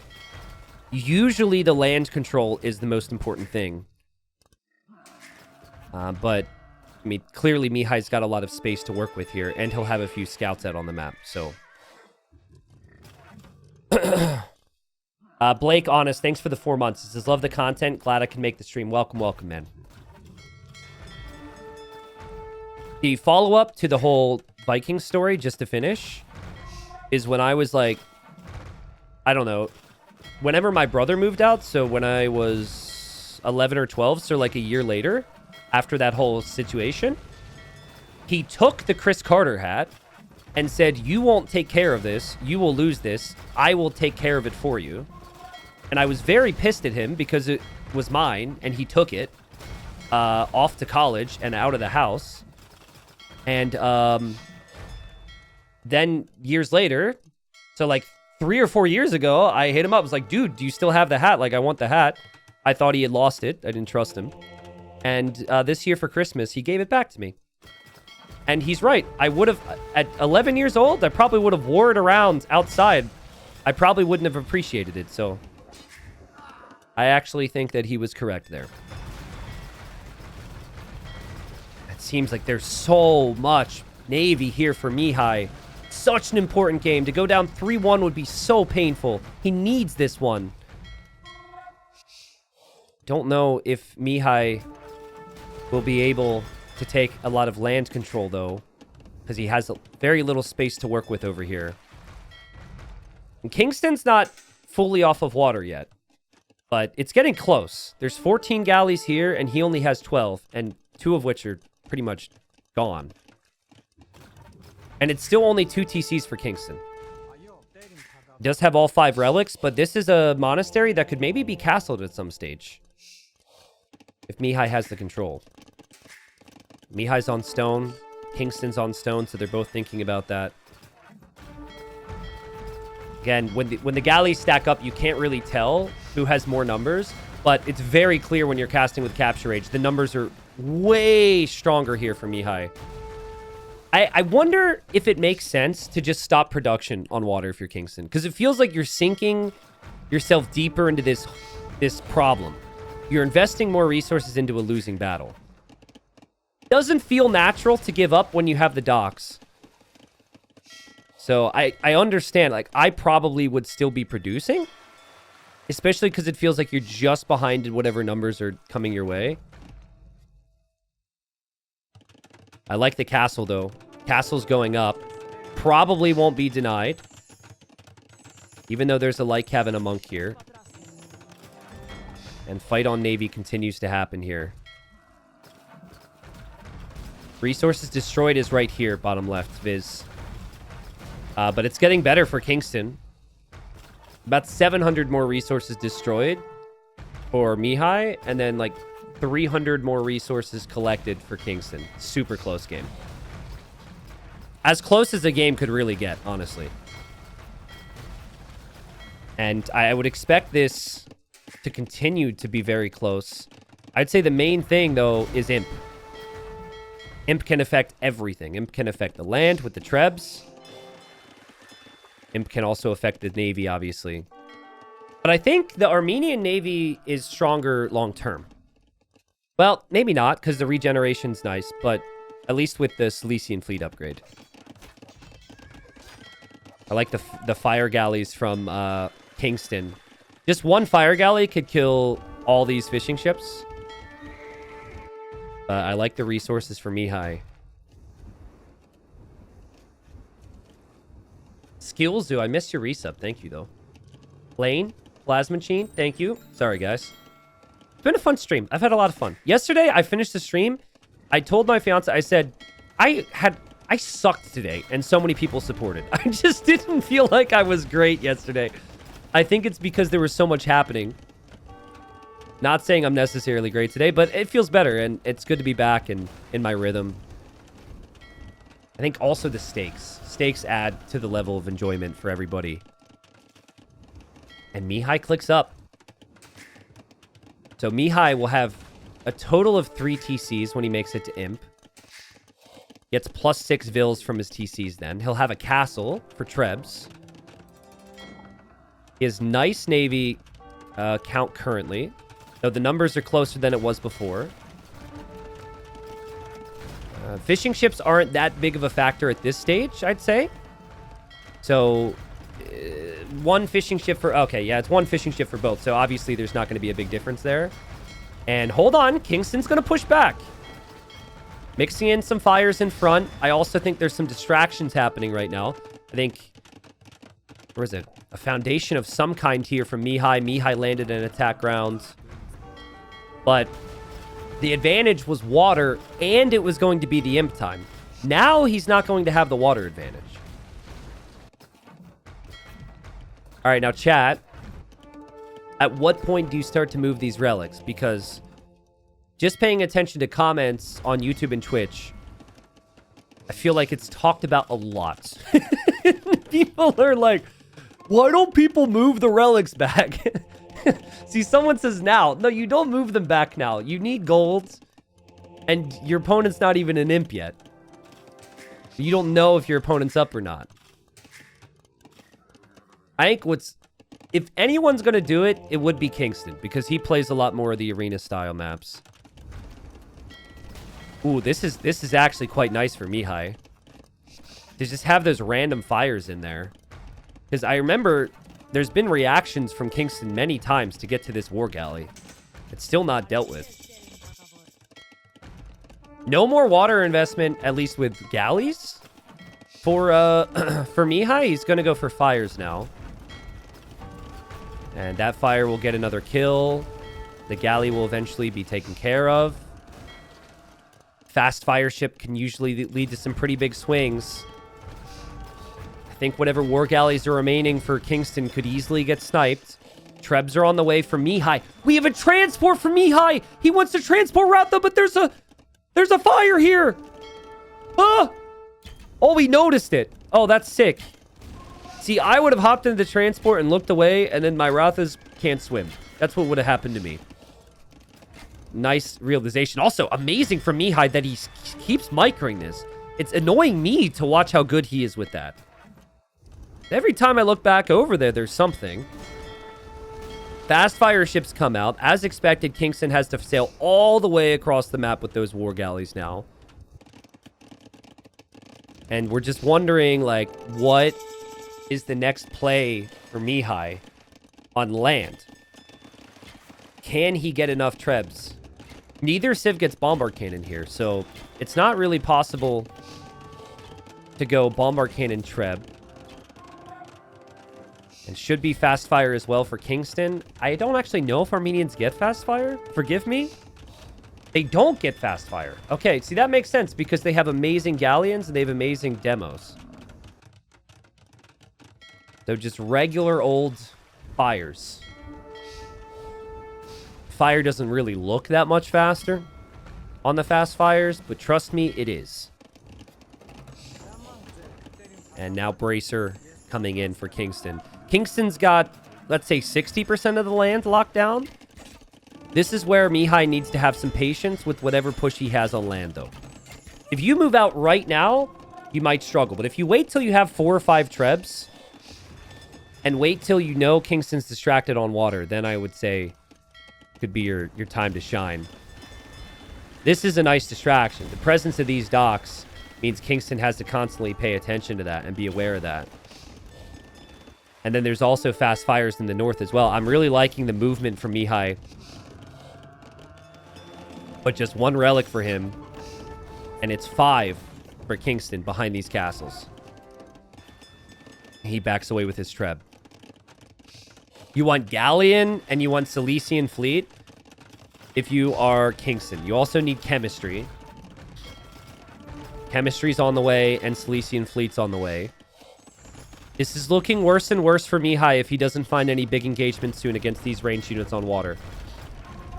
When the upgrades are in and the numbers are up to 20 or 30, fires don't contribute too much. And these fires could take out docks maybe, but... Oh man, he's coming in with demos too. He clearly wants some type of surround. Kingston will have his own demos though, ready. He won't have heavy demo, but Cilician fleet does affect these demos still. Galleon will also be in when most of the engagements happen. The Trebs still are not really moving out at all for Mihai. I don't actually see his Trebs right now. I don't know where they are. Am I blind? They're probably... Oh, they're underneath the TC. Okay. The fast fire ships just not really accomplishing as much anymore. And we have heavy demo on the way for Kingston. Is he about to go up 3-1 here and qualify for the Garrison, which is a top 8 event, guys? To be a crazy run from him. Everyone would have said Sebastian would have beaten him, I think. The eco is fantastic. The water control is his now. He might not feel as though it's that clear, but that's pretty much the reality. There's nothing that Mihai can do with fast fires anymore. And the other thing is Kingston doesn't really need to push. He can kind of just camp this out. He has the space. He has the relics. He has the eco.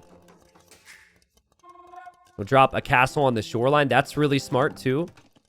The ships may pass that direction and get picked off. And then some Drawmans could come out from this angle to work away at these castles. It's going to be full Ratha for Mihai. We saw earlier today how strong Ratha are. And MBL said they were broken. It could be kind of natural when you die to something to think that it's broken. But it did feel broken to me. But it was obviously a completely different situation. Speaking of broken. Oh, boom! Say bye, fires. As I said, the water is definitely Kingston's now. On one hand, I get it from Mihai, because he doesn't feel like he has enough to push yet. But on the other hand, he's waited a long time. And as he waits, it's not getting any better for him. I can't make that reaction that I just made without remembering a clip someone made of me, where they clipped that reaction when the demo was hitting, and they said T90 lifting a heavy rock. And it had like 100 views. This was also yesterday. I don't know what was going on with chat yesterday. Because there was the other thing I mentioned earlier, which I won't bring up again. Now I need to like change my natural reactions to things. I don't know. All right, here he comes. That's a lot of Ratha here. Doesn't have any armor, though. I guess he's not getting armor because he's up against composite bowmen that shred armor. So I guess that is somewhat logical, but you will want armor against these two-handed swordsmen. Champion upgrade isn't quite in yet for Kingston, but the champion upgrade is easily affordable for him. He's got the barracks there. Again, he has the stone. He has the gold. And Mihai's eco. Even this eco is starting to look rough soon, right? He'll run out of these trees very quickly. Could be the same for Kingston, obviously. There's a lot more navy coming out from Mihai. He'll be up to 30 galleons. Ratha advance forward. Champion upgrade still isn't in. Armor upgrade still isn't in for these champions. Is there a chance for Mihai? Feels like the Ratha are taking a pretty good fight here. Kingston might think that his opponent isn't coming back onto what... Well, he sees this now, but I think for a moment he was like, my opponent's dead on water, right? He's not going to make any more. I don't think that was a concern for him. Oh, God, but he's pushing him on land. He's actually pushing him on land. He's building a castle right next to 4 Trebs. No, you have to cancel that. You can't do that. Good idea to cancel that, and maybe over here could maybe move around a little bit more. Maybe we could see cannon galleons from Mihai. What a fight back from Mihai. Mihai's not dead yet. The Trebs will be sniped. At least most likely. I think Kingston's been stuck. He's not sure what to do here. His population's been high, but he never was able to get the full way to champion. Now he's going for elite composite bowman. Honestly, maybe a champion wasn't something that benefited him at all. Maybe just full composite bowman is the way. Because it's cheap, and you have the ranged upgrades already. You wait until you bank up resources before you send in the champs. And he's thinking his position is fine here. Look at his stone. He might have even lost that castle. The villagers are standing like he lost that castle. Kingston's probably like, am I throwing this right now? What does Mihai have? He's got wood.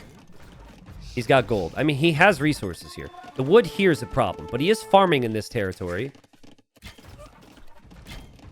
I think the key, though, for Kingston has to be that he can always compete on water. If he starts to lose water, that's where I'd get concerned. And he's starting to lose water now. He's losing it big time. This navy is part of whatever navy's on screen there with capture age. That's pretty much useless now. And another trep goes down for Kingston. Oh, man, no way. No way this is happening. I mean, if he had the trebs and he could swing them over to the left side and just take out these castles with the champs, it'd be huge. But losing those trebs means he can't push these castles easily. So he might dive underneath castle and lose a lot. We could also see some massive demo shots here if Mihai isn't paying attention. Kingston micros them back. The trebs are on the way from this castle, but the castle goes down, and Mihai's patience. His patience has done a lot here. I'm really impressed. Sometimes it can feel very tough to finish off games with the Armenians. Not the first time we've said it. On land, at least, right? Think about the value that the Ratha have. They're melee and ranged and 135 HP. All the land units for Armenians are really squishy. I mean, the champions aren't as squishy. They're 100 HP, but the composite bowmen, they're squishy. Those elite Rathas are so valuable right now. Mihai's saving up a lot of stone as well. Yeah, see, Kingston needed those trebs. If he had those trebs, he could send in the champions to their deaths and just protect the trebs so he could take out the castles. That's the approach here. That's the hope. But what if the Rathas switch to melee mode? If they switch to melee mode, that becomes a problem, right? Here, Mihai has the superior navy, so he's winning on the left side, but he needs his castles up. Mihai brings in his trebs defensively to take those trebuchets from Kingston. This is crazy patience. Again, he's running low on gold right now. I think Kingston's attacking his trebs. Both players will need to repair. This, to me, feels like whoever wins this game wins the series. This is an absolute emotional roller coaster. It has to be whoever wins this wins the series. I've seen it so many times. Like, Kingston's had this game, or so it felt like it. But now Mihai's bringing it back from the dead. And, oh god, now Kingston's losing more of his trebs. This is where the panic sets in, guys. This is where you really start to worry. But Mihai still does not have those relics. The monastery is about to go down, though. Those relics might need to be relocated. Noticing Kingston doesn't have a ton of wood. Also noticing that he's run out of wood here. And Mihai also has run out of wood. And he's just transported over here. He's actually come over to the gold. I think Ratha are the superior unit when compared to the composite bowmen, but they're also more expensive. I don't know about repairing this. That actually is going to eliminate a lot of your wood. I'd probably suggest... Well, he's repairing it so he could take the cannon galleon, but I think just building another one would make sense. But there's so much to focus on. There's Dramans here on the castle from Mihai. There's repairs here from Kingston as he gets hoardings. He's desperate to keep these castles up, to keep Mihai penned in here. He probably feels like Mihai must run out of resources at some point. The Ratha just can't be stopped. They're insane. Castle fires killing some. More vills show up. More stone sunk into repairs. Hoardings, upgrade, denied, which affects future castles. And he's going to place another one because... No, that's Mihai. Is Mihai actually going to win this game? The champions and composite bowmen cannot stop the Ratha. I mean, earlier we saw Halbs, we saw Skirms, and we saw Plumes die to Ratha. Today is the day of everyone realizing Ratha are OP. If they didn't already realize that before. The Draman are still taking out this castle, so that's a lot invested into repairs. The castle from Mihai needs to be repaired. No, Mihai. Guys, there's just enough from Kingston. There's just enough. What a game.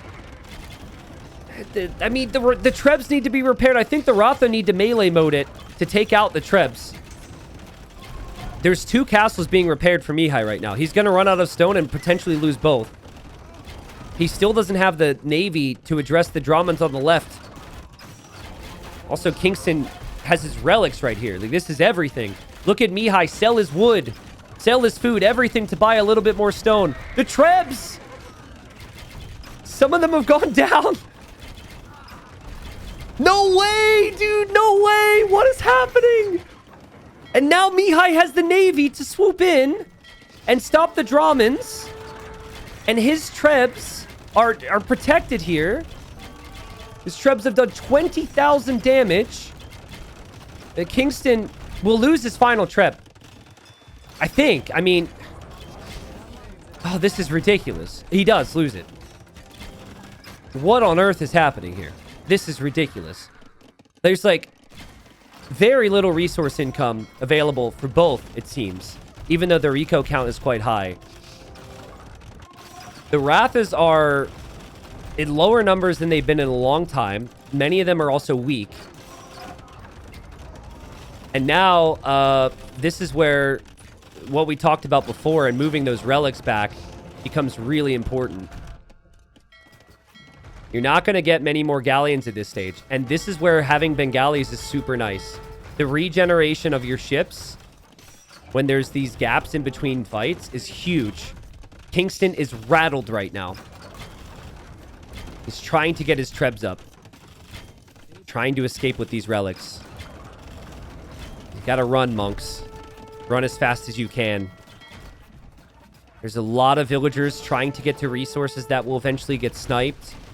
There's a lot of villagers on resources here that could get sniped. The monastery will go down. The monk will run, though. And we do have skirms for Kingston. What a game.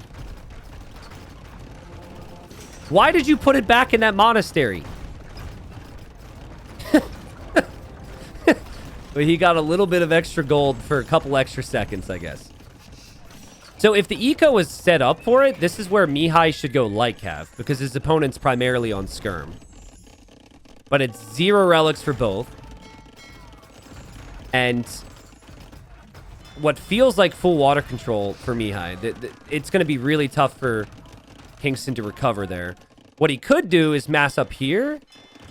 Or he could try and get some sneaky demos here. He's massing Trebs right now. So he could push that back. And it is Lycav for Mihai. 60 on food for Mihai. Like every single... Well, not every single spot, but a lot of these areas are all covered with farms. But there's fires from Kingston taking out his docks. And there's now trebuchets from Kingston. There's skirms from Kingston. He's repairing his castle. I think the Trebs are too exposed here for Mihai. Mihai has to eject with the Ratha, and if he does that, he'll lose his Ratha. The champions! The Trebs! Kingston is back, dude! He's back! And he's back, and he will have the relics. He will take this castle. I'm not sure about the Navy situation. That's still probably not a good fight. But what a freaking game. This is unbelievable. And it's going to get better, because right now Mihai is loading up a transport to transport Lycav to the farming eco. But the galleons are here! The galleons are here! Bro, you gotta get them over there. This is crazy. Castle down. Relics will be reclaimed. Navy coming this way as well. There go the Lycav. Yeah, 3 Lycav could kill all those vills. That's worth it. But Kingston doesn't need those vills anymore. Well, I mean, 30 farmers is 30 farmers. You're not going to complain. But you could, in theory, just get more pop space on land, reclaim the relics, still have all of this. I cannot stress you how nice it would be to get a demo shot in this situation against this. But who knows? Maybe Mihai is about to lose water. It's still anybody's game. I think what you would need now if you're Kingston is more champs in front, and you'd need more composite bowmen. The light cav are going to be really tough to deal with. That is so many light cav. What in the world? Mihai, 50 light cav!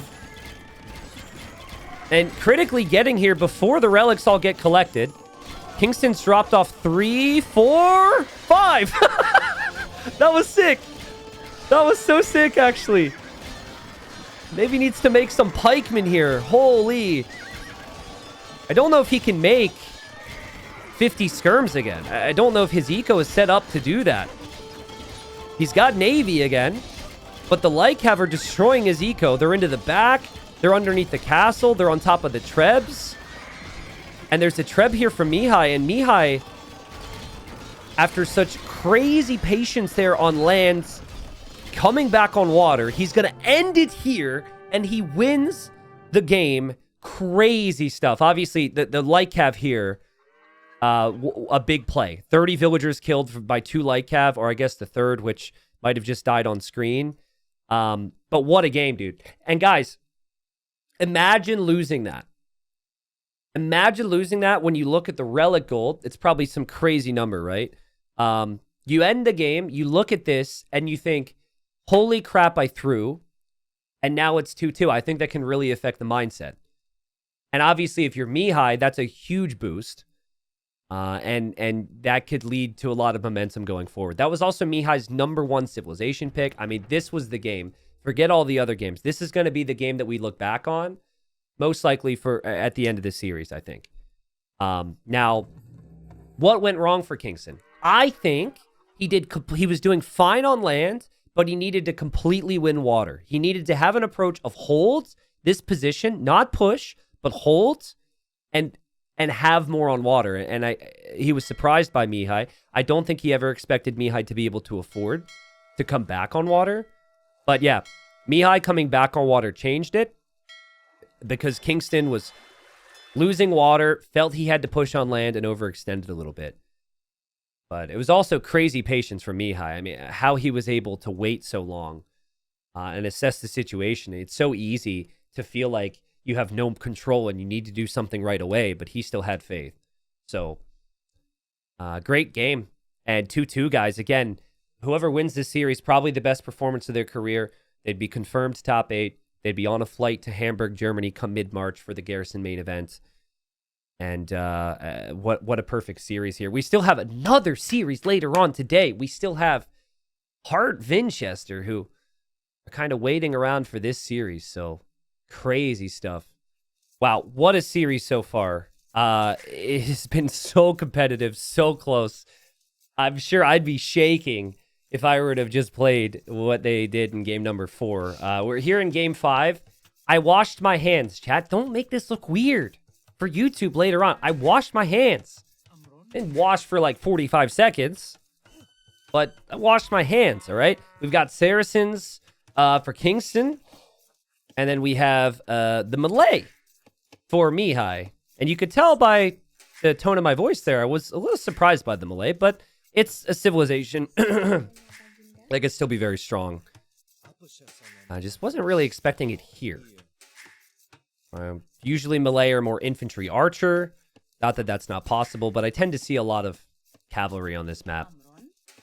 I could see crossbow and early Castle Age being strong from both of them here. And Saracens on Arabia style maps, which is what I would consider this, they're usually playing towards walls and crossbows. So you have 2 tiles of gold near your TC. And then the rest of the golden stone is on the outside. Also on the outside is a lot of sheep and cows. So both actually went to the north to scout. Mihai found a couple of sheep. And I think those sheep or cows were actually found by Kingstone there. So that's pretty nice for Kingstone. And players are obviously positioned towards the middle. So there's been a lot of really epic games on this map. I think some of the most memorable games on this map, for me, one would be Tato Leary. I think that's the most memorable in Red Bull Finals. That was kind of when Step Lancers were used for the first time competitively. It was Tatars Aztecs. That was a great game. I also remember a really good game from Nilly's Apartment Cup 5, which was, I think, Jordan Leary, I think. It was Hindustani's Gurjaras, and it was like Imp Camel, Chakrams, Frontier Guard Camel. I remember a lot of camels died that day. The nice thing about this map is you know where the opponent is located. So Mihai hasn't scouted his opponent yet. He has gone over to find some extra food, but he could still justify going for the 3 militia. And this is not something that's the norm. 3 militia before clicking up. If anything, you'd see what we call the French drush, like the 2 militia, after you click up. This could even be... I wonder if drush fast castle is possible. It's not 2015. Used to see that all the time in 2015. But I could see this maybe making sense. He's committing to a lot of walls. He'll have lots of food. The drush should also be able to delay Kingstone pretty nicely. The whole idea behind the drush is to typically buy you some time, delay the opponent. And Mihai might be able to get quite a bit of time here. He knows the berries are here. I thought he knew the berries were there, but he's not going that direction. Here he is, and does Kingstone see this? Kingstone has loom, but like 3 militia and a scout could be really devastating. He's close enough to the TC to run, but yeah, quick walls aren't possible. Behind this, Mihai's just walling up, and whoa, dude, that was crazy from Kingstone. It was like 5 walls. All go up at the perfect time there. And now his eco is kind of all out of sorts here, and he goes for more quick walls. What is happening, Kingstone? Kingstone, the quick wall god over here. That was really impressive. How did that happen? He gets all the palisades. He gets the mining camp up. I guess the mining camp's not the most efficient, but... The thing is, all the quick walls come at a cost. There's an efficiency situation here with the lumberjacks. Also, it delays the archer range, which is what Kingstone was hoping to open with. He'll drop that range now. And then behind this, Mihai, still in Dark Age, added 2 farms. And he's definitely going fast castle. Now, could it be fast castle elephants? I would love that. FC elephants would be insane. But I don't think that's realistic. I think the most realistic play is fast castle crossbow. But the build that the Legend of the Liar used... Uh-oh, scouts underneath the TC. That really hurts for Kingstone, because you need that scout to see what's happening. Yeah, the build that the Legend of the Liar did was like a 29-vil Dark Age, and then idling the TC. But we won't see a pro player idle the TC, most likely. We will see a sneak, though. Mihai deletes and runs out with a vil now, almost like he wants a sneak archer range over here. Thing is, I wouldn't want a sneak archer range. I'd be happy with a defensive range from here. You've delayed nicely. You have really healthy eco. Saracens could break through your walls pretty quickly, so... I don't know what the plan is for this vil. I'm still hoping to get capture age to allow me to actually name units and groups. So we'll get there eventually. But I don't know. Let's call her Delilah. And Delilah's going to make a range. So the issue with a forward range is you don't have defense. So my concern would be, these are Saracen archers. They could break through that wall pretty quickly, and then if you don't have army from home, there could be some concern. Kingston will see the blacksmith. Kingston can't escape, of course. But if he hasn't seen the range and he sees the blacksmith, he might expect some type of sneak. Mihai keeps looking around like, are you walled yet? You see how he keeps double checking that? It's not the best walls ever, but he is actually going to be walled. And Kingston's got his archers. There's Delilah in New York City, building her archery range in her house miles away from a guy in a plain white tee. But again, we'll see how valuable this is. Where this could become very valuable is long-term to control the stone and gold as well. I think over here would be the direction Kingston might want to expand into in Castle Age. And we've got man-at-arms now? Weren't the resources looking so good for Mihai? Now he goes man-at-arms. He's going to go archers. He's going to go skirms. And he's going to pile on some pressure here. Interesting. It's been a very chaotic game. But sometimes you need that. And sometimes that just happens even if you're not planning for it after what happened in game number 4. So man-at-arms, archers.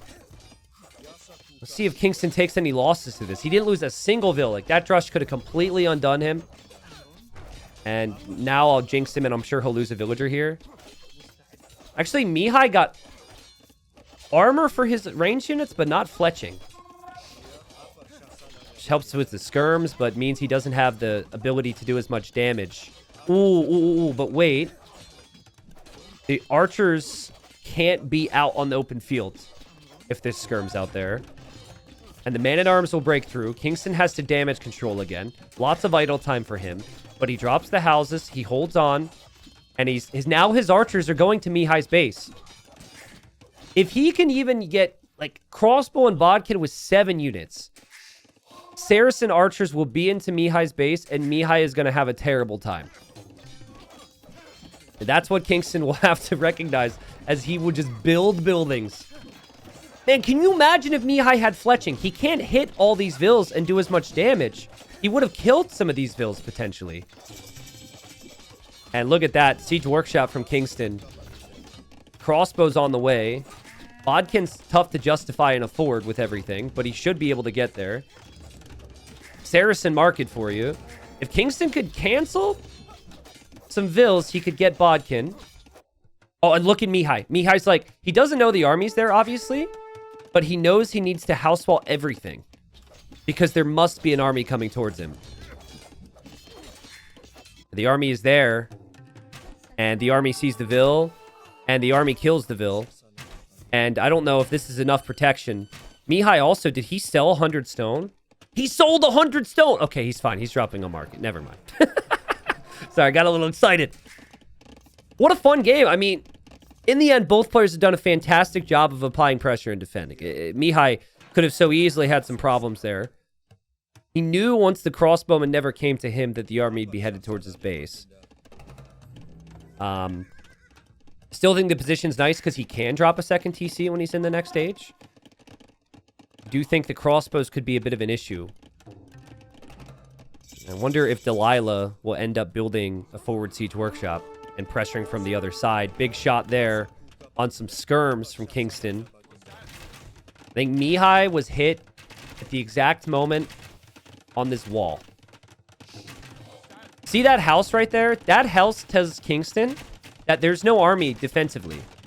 As a player, you're like, if he's okay, or if he doesn't want me to run in, that tells me that he doesn't have anything in there to deal with me. I could have explained that better, probably, so.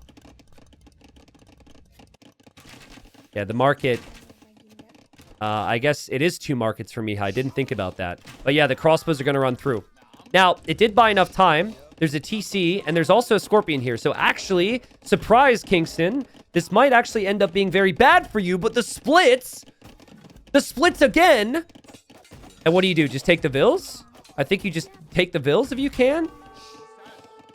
Stay as close to the Scorpion as possible, and oof. I mean, the micro was good, But the Scorpions will take care of this. A nice defense from Mihai. Now he's got a siege push. 2 town center economy.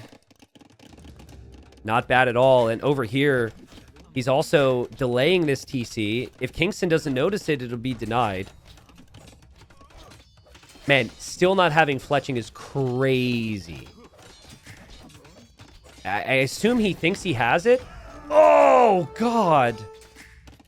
It's been a long series, man. It's been a really long series. That previous game took a lot out of both of them, I'm sure. 2 TCs here for Kingston. So, this will go late, guys. This has to go late, right? Slight advantage to Mihai. I think it's so important on this map to have vision and control on a side. The thing is, he's siege pushing from a random position with no army to back it up. So, 1 knight can kill the Mangonel. 1 scout can kill the Mangonel. He doesn't have anything. Man-at-Arms are protecting the golds. And the attack rounds from Kingston are absolutely insane. Oh my god, dude. And the Vills could probably fight off the rest, dude. That was insane. And now repair? That's unbelievable. I would lose my Mangonel. I would lose 3 Vills. And I'd probably attack round my own TC. Like, that's crazy attack round. And, yep, TC will go up. Scorpions will come forward.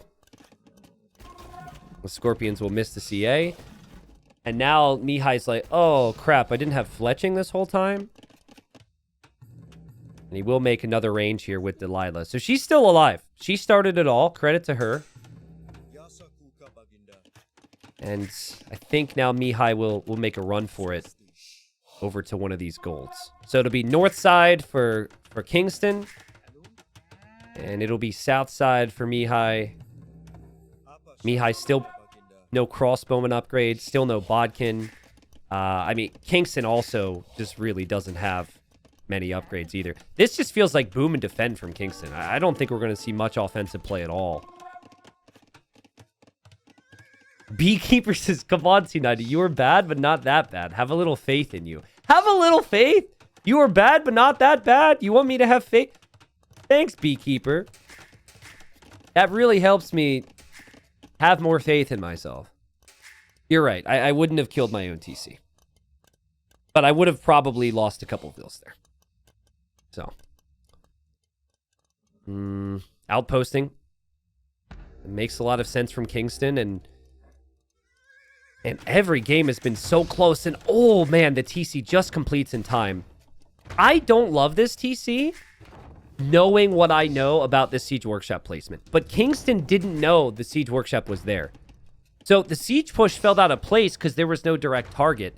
This TC is a gift. It's directly underneath the hill and right next to the Siege Workshop. And see, I think the problem has become Kingston is so boom heavy and he's not consistently playing with a lot of offensive army that he doesn't really have a good grasp on the situation at hand. He's about to find out, though. He'll see the range. And there she is, by the way. There's Delilah on top of the hill waiting to repair. All hands on deck to deal with this right now.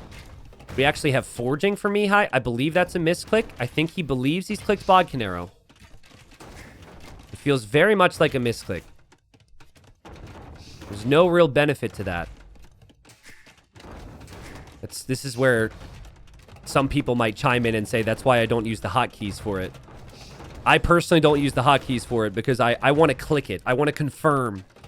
If I screw up a hotkey, I'm not going to know. Great defense from Kingston. Great defense. Where? Did she die? Is Delilah dead? I think she's dead. F's to pay respects in chat. Now, what will get interesting is Mihai's going to think, okay, I've got the left side, I've got the southern side locked down, okay? Let's take the north. Let's delete a house at some stage, delete a palisade, run out, drop a TC here. Kingston will see all of that because Kingston has the outpost. So Kingston he's in a pretty good spot. And he was behind. He's been behind in res collected most of this game, but now to me, he's got a nice little bit of control, and he has a villager lead at least. He also has an eco upgrade lead, so I would expect the res collected to slowly start to swing into his favor. Kingstone's playing amazing, dude. Again, I'm not as surprised by Mihai, because Mihai has been... He's a player I expect to do big things in 2025. 2024 was a great year for him. Exciting things to talk about, but Kingstone has just been less active. He hasn't been on the same trajectory. And, oh man, look at this from Kingstone. He almost took out that Mangonel. And he really wants it, but I don't think he'll get it. Nice job from Mihai. Split micro now from Mihai as he advances up the hill. There's no villager repairing here. She's on the way now. And the Repairville arrives at the perfect moment. And micro's needed big time. And micro happens! Not even sure if Mihai tried that, but we should probably give him credit for it. Almost looked like he attacked the crossbow. He'll get this. But nice shot from Kingstone. Yeah, that's still fine for Mihai. It's an expensive loss and a loss of momentum right now for Kingstone. I think I jinxed him. Crossbow count for Mihai. That's been the theme. He's been super consistent producing out of these ranges ever since they've been built. And he snagged ballistics too. Spearman actually killed a villager over here. Now, will Mihai be competitive with the imp time? That's the imp TC? Oh my...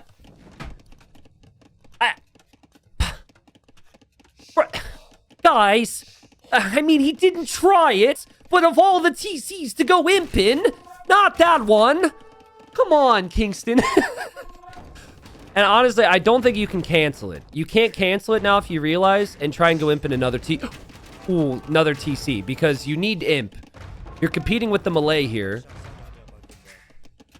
He has to repair that. He's got 4 ranges producing now versus the 2 from Mihai. Mihai's got some weak units here. Mihai just opts to go for the range. So, okay, this is fine. This is fine. Look at this villager outposting around the map. That's crazy. Super underrated. More players need to do it. All the way to the top. Just outposting around the map should be happening more frequently, in my opinion. And it'll be the exact same imp time. They're both 45 seconds away. Are you kidding me, dude? Both 105 vills. Crossbow count's gonna pretty much be dead even. Eco upgrades are very similar as well. Res collected's even. A big shot there from Kingstone. And they trade the 1-for-1. There's a chance he clicks Arbalest out of this range and loses the range and loses the Arbalest upgrade. But I don't know if he'll actually be able to get that upgrade right away. He had armor in queue, so his bracer upgrade will be delayed by 10 seconds. And Kingstone Garrison's that TC. Bracer isn't in yet for Mihai. It's about to be. He would expect Bracer to be in for his opponent as well, but it is delayed a little. And skirms now for Kingstone as well. So it'll be a mix of skirms and a mix of arbs as the plan, at least for now. Castle forward for Mihai. You can't build on this stone, so I really like this castle. If you could build on this hill, this would have been the spot for the castle. Also, I want to see the vision again for Kingstone. Look at that. Vision everywhere. And there, you could see some vills headed that way now. So, this is the first time we're seeing that from Mihai. I think the outpost vill just went down. Crossbows still destroy buildings very quickly for the Saracens, so we can't forget about that. There's no real army over here to stop this if this is a sneaky TC for Mihai. Especially if Kingstone is otherwise distracted with dealing with the castle in the middle. And probably bombard cannons. I think Kingstone has a rally point issue. I'm seeing villagers... Yeah, look at this. Vill here, Vill here, Vill here. Here. Yeah, he accidentally set his rally point forward. I cannot check rally points on capture age, but it definitely happens. So hopefully for his sake, he notices that. And there's the sneaky TC from Mihai on the gold. Very important. They're both at the top of their game. Like, the scouting's been great. The outposting's been great. It just, at a certain point, Kingstone needs to realize the vills he's losing, the death he's hearing, is because his rally points are screwed up. It's so bad. Yeah, like right there. He might see another vill. Yeah, I think now he'll fix it. Bombard cannon's on the way, and a Treb is on the way for Kingstone. No Treb on the way for Mihai. Rally point still sending villagers to their death. Kingstone. And again, my mind goes like migration game. Migration game. Like, I needed to win the migration game. This is like, if you start to lose this one, this could so easily mentally unravel on you. Those vills are on that gold. And more vills dying. I mean, the Kingstone should be at 150 vills right now. With much healthier economy, but he hasn't quite been able to do it. And he's got more res collected. His eco balance is actually better. Does also have some skirms over here. I wonder if Mihai is regretting building this castle in the middle. He built the castle in the middle and he never made a trap. And it seems like he wasn't fully prepared to make the cannons. What is this? What is this? Sneak stables from Mihai just got walled in. And Mihai's castle in the middle is going to fall before conscription completes, which is a pretty big upgrade. Also, some skirmishers over here from Kingstone will find some kills. A lot of villagers have gone down over the last few moments, but Kingstone with some nice momentum here. There's high populate. What? Oh, the forward vills were here. The forward vills were here. Some of the vills made it through. Look at all the red dots around the map right now. Okay, well, Kingstone found the forward vills and figured he'd use them. His stables will get denied there. But I love the raids here. Now Mihai's got forward vills. Mihai sneak ranges. What is happening? Still no Arbalest for Mihai. And Mihai's skirm count isn't great. And I think an issue for Mihai is his production is not next to his main base. So he's trying to defend this area, but he's not in a position to group up everything easily. Obviously, it paid off to apply pressure with those buildings. But now it could be a real liability. And we see food count going up pretty high here for Kingstone. I'm also noticing gold count isn't exactly that high. There's only this amount on gold, so maybe he needs to fix that. But he will grind down the ranges from the hill. And he will drop a castle over here. See, I thought he was going to push. And I think Mihai was bracing himself for that. But it's not going to be a push there. He wants to take this gold away from Mihai. Now, with cab upgrades coming in, reminder the Saracens are way better in that regard. And for the first time in this game, we'll see some real mobility utilized. The camels were probably made because he thought Mihai would make elephants. But I don't know. I mean, great reaction from Mihai. Holy crap. But I don't know how frequently Mihai can react to that. That's a lot of army for Mihai. Bombard cannons are so important here to this ranged unit battle. And we have elite battle elephant for Mihai. Does he have the resources for that? Saracens don't get help. So civs that don't get help could struggle.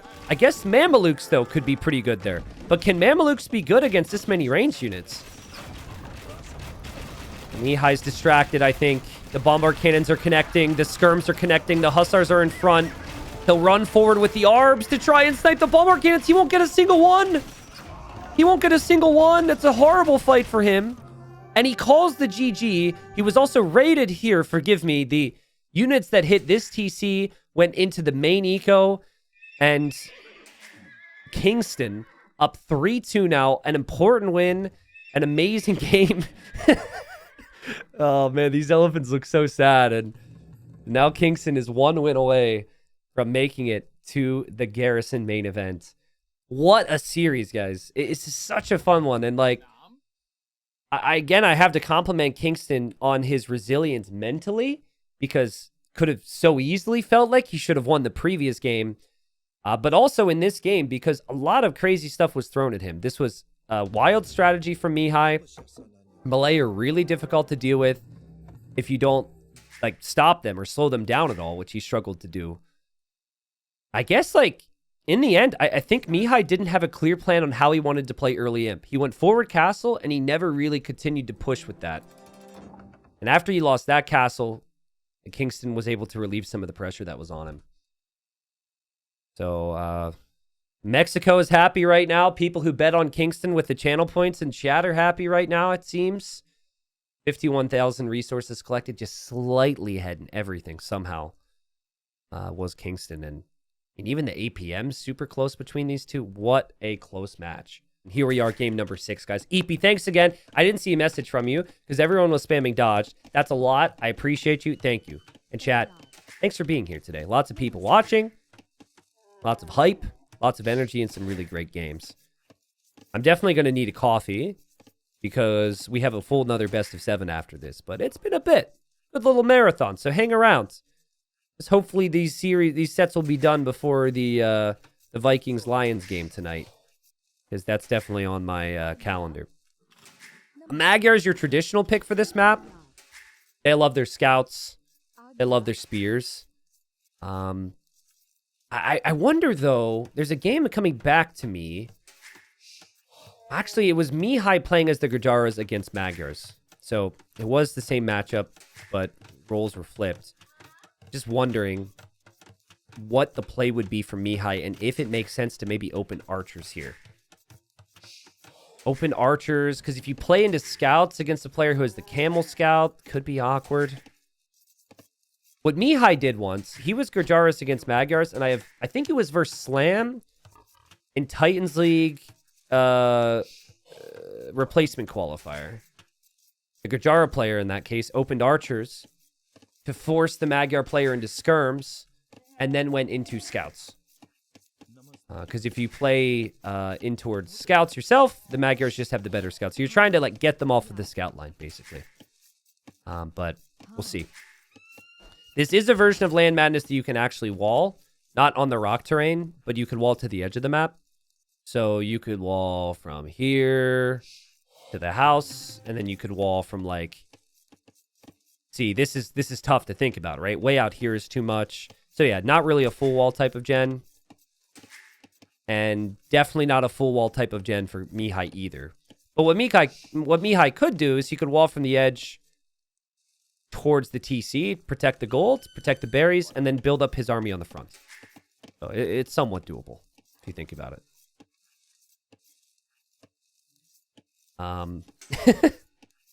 Chat, brag time. Everyone say how much salmon they have. I'm curious on what the salmon economy looks like. That's what our channel points look like here. So if you don't really interact with chat, if you just watch chat, you might look at chat and see people talking about fish randomly and be confused. My goal was to add channel rewards for that before the new year, but then things were really busy. Okay, so we've got some people that are up there. The highest one I've seen is 229k. That person has nervous in the name, so it makes sense. They're nervous to bet away their points. They're hoarding their points. 1.25 million? No way. I don't trust that. I think if you were to not bet, though, and you would watch most streams for months and months, you'd get into the hundreds of thousands, so... I think, if anything, this is an example that gambling does not end up with you having more money. What happened with Mihai here? Oh, he's going to build the range. Okay. Oh, and he is on gold. Yeah, so just in my brain, deep in my brain was that game he played where it was expected to be a scout war, and then he went archer spear into scouts. Funnily enough, we have the archers from Kingstone as well. Both players going archers. Crazy. That's so good. Javian says you could see that one person bet 250K on Mihai last game, so it makes sense there are people with over 1 million. Somebody bet 250K on Mihai? Oh, who was it? How you doing? I feel for you. Again, there's no rewards. It is a fake currency. So I hope it doesn't affect you too much, but it does still sound painful. Someone said, look at the bird. There is a bird caught there. Doesn't seem too pleased about it. Both players have scouted the other, seen that the range is there. So no big surprises here. But now, since they're both playing archers, we probably won't see them be incentivized to switch into the scouts. Because you would play into scouts if you thought the opponent was on skirm. 3 on gold, 3 on gold. Identical builds. The only thing is, Gurjaras have the slightly better economy because of the start with the sheep. And there were some nice hits there from Mihai. I think got a spear hit and a couple volleys from the archers. And that's important to take that camel scout down to low HP. So, loser here does get $500. Shout out to Being Esports for having as much money as they do in the qualifier. I think it's 4K. Those who lost the previous round would get $250. Really important for our scene. The players still to get some money from a qualifier. Wow, the camel goes down. And, what was I talking about? Oh, I was talking about, yeah, you know, how $500 losing here is not bad. But you win this series, you make it to the main event, which has a $40,000 prize pool. The worst case scenario is you lose every game. You get $2,500. And then you also get to go to the event, have that experience, which at the very least could be a good time. But I think adds a lot to what players can do in future events. Because that first LAN event, there's always a lot of nerves. There's always that feeling of this person's already won because they've made it here. Instead of this person can win the whole thing and really compete. Reto, thanks for the 5 gifted. Arkan, thanks for the 35 months. All good, all good. Amateur sucks? I have to be careful saying that. Amateur sucks. Thank you for the 16 months. Kerchief, thanks for the 8 months. Palmat, thank you for the 5.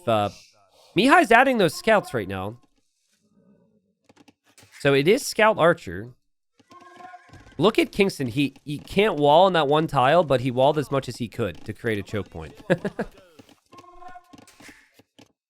I think he's checking to see what's out there. He doesn't know that the Scout Edition's there for Mihai. He wants to see. He's actually very fortunate to find this. To see all of this is crazy. But he doesn't know how many scouts are out. It might have actually been better to see the whole group. Because he might think he's just adding scouts now. Or even on the way to Castle Age or something. Feels like if you committed this much, you obviously want to apply pressure and do something with it if you're Mihai. We'll see if he'll be able to. Kingstone's definitely the more defensive player. And Kingstone sees the scouts. Kingstone knows now. And Kingstone will drop a tower on the wood line. Big moment. Magyar scouts. But I think that tower will go up. And Kingstone had just enough there. Sorry, I don't know what I did. But Mihai saw the tower. Now, with that tower being there, the tower can't go up on the gold. Villager gets sniped. Now, there needs to be some way of protecting the golds if you're Kingstone. So there's a lot more scouts coming. Man, this reminds me of the enclosed game where it was pretty much just straight archers on one range from Kingstone. And then Mihai went scouts and archers. In that game, Kingstone was Chinese, and he didn't lose a single vill. Here he's Gurjaras, and he's lost a vill. So, I mean, they're on even footing. That was not the case in the Chinese game. Mihai will forward tower. I mean, there's 2 lumber camps there. I think that is actually pretty decent. And then when Kingstone goes to go move, he'll probably go to the side you wanted to attack anyways. It's more of a long-term play, but that tower could be really interesting. And, oh, man, scouts are through. Armor's in. lot of pressure for Kingstone here. He definitely wants Castle Age. I don't know if Kingstone can survive here. His micro has to be perfect. Also, sheep are about to be stolen here. Archer down. Oh, man. This is, I don't know if this is good enough for Kingstone. He needs more kills on these archers. Can't lose those spearmen. Tower for Mihai will go up. And Kingstone still just playing defensive here. Up 3-2. Game 7 would be on Arabia. Probably Tatars Khmer. Though it could always be Tatars Malayans. Or Dravidians Malayans. Dravidians Khmer. Look at the pressure from Mihai. This is what Land Madness is all about. Land Madness is not about this defensive approach that Kingstone's opting for. But he's shown in the previous game that he can defend from these types of armies. And that when he makes it to Castle Age, he could do big things. Also has a lot of spears in there. Another villager goes down. That's 3 villager kills from Mihai. Still more scouts coming forward. Stone purchased by Kingstone so he can defend his gold. So he's got the wood somewhat protected. His pigs are being saved. All right. I mean, it's funny, but it's actually really important right now because his farms are expiring. He needs food. The idle time's insane, though. I just don't know, like, how he's going to be able to keep himself alive in this one if Mihai keeps shifting around. It's so much time until you get to Castle Age. Here he came to wood. That lumber camp can't even be utilized yet. These villagers are coming back to the wood. They've gone a little too far. But there goes Kingstone. He's on his way up. So there is no transition play out of all this, by the way, for Kingstone, which, oh, God. Oh, but that's... I mean, his spears get hits, but the spears all just disappear. I mean, that was horrible. He was doing such a good job for so long. And just the sheer numbers and upgrades from Mihai finally pay off. Again, there's no transition out of archers here. You need these archers to be alive to have a chance now. They need to be crossbowmen in Castle Age. There's 4 idols in the tower. There's 5 idols in this tower. And there's also now 13 idols in the TC. Kingstone's still doing what he can. The archers for Mihai are going down. The scouts for Mihai are going down. Is there a chance now? Mihai's lost all of his army. It's a pretty big investment. He did kill 8 villagers, though. His eco is flying. Wonder if maybe all-in feudal age could be an option here for Mihai. Because if he uses 15 scouts on the field, these crossbows aren't advancing out. If he clicks up to Castle Age, though, they won't have too much army there. And towers just slowly becoming a nuisance, but not really a big factor there. I'd like to see Mihai get back there with his scouts, though. He can see all that. Kingstone can see this too, though. And he actually has a camel here. He should be able to small wall. Yeah, right beyond the rock. And the camel goes in. Okay, well, here we go. 2 minutes. Mihai needs to survive for 2 minutes. Fighting for his tournament life. I think he, like many others, would have been a little surprised to see Kingstone had beaten Sebastian. Sebastian's been in conversations being in that top 10 now. But clearly, he's come up short here or there. I would say Sebastian's certainly top 10, and this event's going to have 8 players in the main event, so would not have put Kingstone in the top 10, for example. But man, I mean, maybe he'll be there. This is... Okay, he loses a villager, but he'll take down the tower. He has crossbow again. There's the tower for Mihai. He just collected 50 more stones so he could place a tower because he built the forward one. And now he sees the crossbow. And the crossbow right here. Very reminiscent of the previous game. Where you need house walls to defend from the crossbows. But the difference is these are just Gurjara crossbowmen. They're not Saracens anymore. I think Kingston has shown that he will dive if he has an opportunity. Will he run through there? That doesn't seem like it. He'll get the value destroyed. 500 more value destroyed from Kingston. So he hasn't collected as many resources.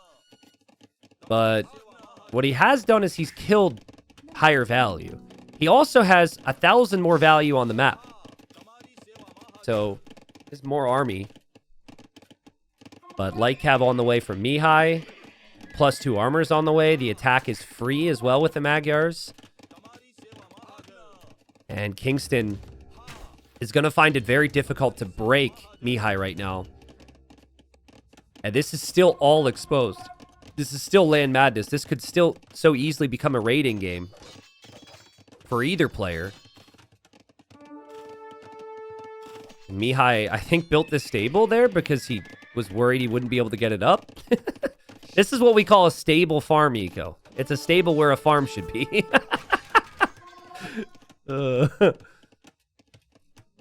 These are Gurjara camels. They do additional bonus damage. I don't think you actually need that many upgrades against light cav. Maybe a first armor upgrade wouldn't hurt. Siege Workshop from Kingston will go up. This is tense. 13 villager lead for Mihai, though. He's shown great patience in instances where he's under pressure. I wonder if it might make sense for him to just counterattack here and avoid this army as much as possible. Because this isn't directly threatening him. It might in a second with the Mangonel, but even just 1 or 2 light cav hitting random areas would be so nice. What a game. Yo, Binky Soldier, thank you for the prime. Welcome, welcome. Nice to see new faces coming in today. There's the light cav. There's also an archer here. I mean, this is going to accomplish a lot with the little, but does Kingston sense it? He senses he's not seeing the army, so he's like, where would I get hit? Let's put a camel there just in case. Oh, man. Market could start to go down in a messy game. That could be a pretty big factor. Villager goes down. The other light cav get trapped, though. That guy's still moving around. This one's still running in. This will still end up being worth it, I think, for Mihai. Mihai's on the gold in the back. Mihai's on the wood in the back. Kingston has to snag that camel and head over. Fight back with Vils. Now we have the light cav. They'll dive. A great attack round from Kingston, though. Mangonel's down, though. 15 villager kills from Mihai. 16 villager kills. Soon going to be 17 villager kills. About to be 18 villager kills. The camel is stuck behind the tower. I don't think he can see it. Because it's kind of hard to see, honestly. And yeah, he notices. 19 villager kills for Mihai. 20 villager kills for Mihai. He's got a 20 vil lead. If he wins this fight, we go to game 7. If he loses it, things get very interesting. The Mangonel's still alive for Kingston. And he lands an amazing shot. No way. No way this is possible. Mihai's like, this should be my fight. I should be able to do this now with the eco lead that I have. Let's just take it. And yeah, that's good enough. He can always make more light cav with this economy. It's not going to be easy for Kingston to make more Mangonels and to make more camels. The Siege Workshop position is still really nerve-wracking. But I like that engagement there from Mihai. I would just say you have to spread out your scorpions here. You don't want them clumped. They were clumped on top of each other, but he still takes it. Still has 3 scorpions here. The camels are still super weak for Kingston. And still no Bodcanero for the crossbows, which has been a big thing to miss out on here. His micro is fantastic, but unfortunately for Kingston, he sacrificed so much to get to this position. And now actually, yeah, I mean, without the Mangonel, the light cav Scorpion army composition seems superior, so this is great. Just move out right past it. Oh, no, but don't move too far. Oh, hold on. Kingston's back up to 7 camels. He has a monk now. His Siege Workshop is still there. I wonder if Mihai can make something else here. Is there another unit he could make? Is it worth making a couple knights, maybe? To have a little bit more strength in the mix. I wouldn't hate it, personally, but he doesn't really have the gold for it, so... And against camels, it might be tough to justify. Another Scorpion goes down. Mangonel will eject in a second here for Kingston, but is that really helpful? He couldn't hide inside of his siege workshop. I don't know if the siege really helps anymore. The crossbow count is so low. Another Mangonel goes down for Kingston. And it's almost a bit of a reset here. But if it's a reset with army, advantage Mihai. He should have the economic state to make more, and the GG is called. There were no raids over here. I just think at this point that Kingston realized that he's essentially lost this one. There will be Cav Archers, there will be Light Cav, and yeah, this is absolutely GG. Game 7 coming up, and it will be on Arabia between Mihai and Kingston. Winner gets a flight to Germany mid-March for the Garrison main event. Crazy stuff, dude. A great game for Mihai. I think he played Land Madness more to his skill set. I think he also played Land Madness more to, not only to his skill set, but to his civ strengths. So, Kingston played more defensively, as camel civs often do. Maybe needed a little bit more army in the mix there in Feudal Age, but we can move on beyond that. It's all about game number 7 now. All right, so I thought it'd maybe be Khmer, but higher pick on the draft was Malayans, and Malayans still top tier in Arabia. So it is Malayans for Kingston, and it is then Tatars for Mihai. Man, what a map for Mihai. Look at the back of his base. This is super snug. You can look at this and get real cozy next to a campfire. Your boar is here. Your gold is here. Double wood line. The berries. Berries are maybe a little too close, right? But still, very snug. And then it's like, hello. Right side could be walled maybe, but very open across the middle. Tatars typically want to wall up a little bit more. So the generation's a little awkward. It's not bugged by any means. This is, I think, a way better map than Kingston's. Because Kingston has both of his gold forward underneath a hill against the Tatars. That is yikes for me. This gold as well is also on a hill. So yeah, Kingston will have some work to do. But I think the 3 woodline approach at least offers Kingston a little bit more in the way of walling early. And that is something that he tends to do a little bit more here. So previous game, it was a scout rush map, and we had archer opening from both. Wonder what we'll see here. I think we'll see scouts from Mihai because he's already on the berries. But I could easily see Kingston wanting to go archers with the Malayans and playing archers into scouts like he did the previous game. But personally, I would say Tatars is the better civ here. I think it's slight. It all comes down to the gameplay, obviously. There's never going to be anything that clearly makes it a straight-up civ win. At this level, still how the players have to play, especially after freaking 3 hours. We just crossed the 3-hour mark of this recording, and there's been no breaks for these two. But yeah, I would prefer the Tatars, and I think the Tatars are going to win this game through Cav Archers. If they can comfortably control the map with Cav Archers, the Malayans could have a really tough time. Yeah, anyone who controls the middle on this map is going to be in a great position. Controlling this area controls the stone and golds. Controlling this area controls these golds. Imagine if Kingston gets a castle defensively on this middle hill. And all of his gold is pretty much protected there, so will be tough. Also, thank you, Mods. Mods been working hard. We added the gambling predictions chat, so go ahead, spend your salmons if you want. We'll see how it goes, all right? Blackout92, thank you. Barefoot318, thank you for the 25. Welcome, guys. Say hello, say hello. I need to drink some water, so. It's been, that's the thing I've struggled with this weekend. Coming back, I just have not hydrated at all.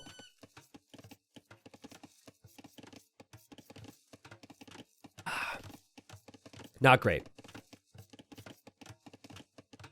But think about the early game walls here for Mihai. he can ignore the front of his base and just wall to the edge, and it makes life very simple for him. And it's not like he has to give up areas of the map that eliminate strategies either. So he could still go Scout Archer. I hate that that stable is so close to the TC, because I would want that to be farm space, but yeah, you could still go Scout Archer. It's not like you're walling out your gold or anything. Your berries are still protected too. And Kingston goes right by the TC. He's tempted, and he kills one. He kills two. He kills three. He didn't kill the fourth, but he kills three of the sheep underneath the TC. Mihai was not expecting that. Oh, wait, did Mihai do the same thing? Wouldn't that be funny? Hold on a second. So Mihai killed one, thought he was a genius, and then looked back and saw that he lost three. That's crazy.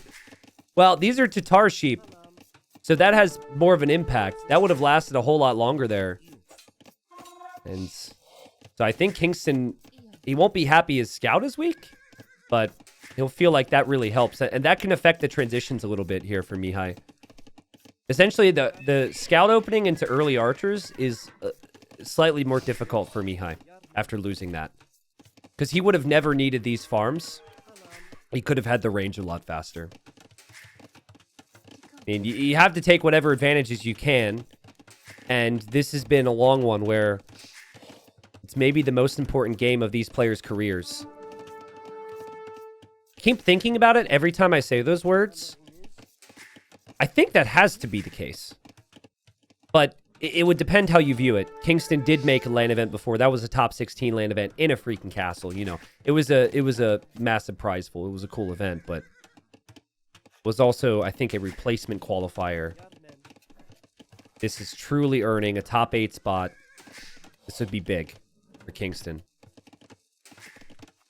Walls will be up, though. Again, this makes life so difficult for Kingston now because, ooh, there was a hole. He fixes that. You don't really know what's going on back there. So until you are fully walled, you can't stop making army. But this is good. To see the scouts there and know that the scouts are not at your base is really valuable. Mihai has the good... Geez, I'm lagging right now. Oh my goodness, what server am I casting on? Let's try that again. Mihai's got a really good position, though, to open an early castle age as he wants. And so I would expect Cav Archers as the switch from here.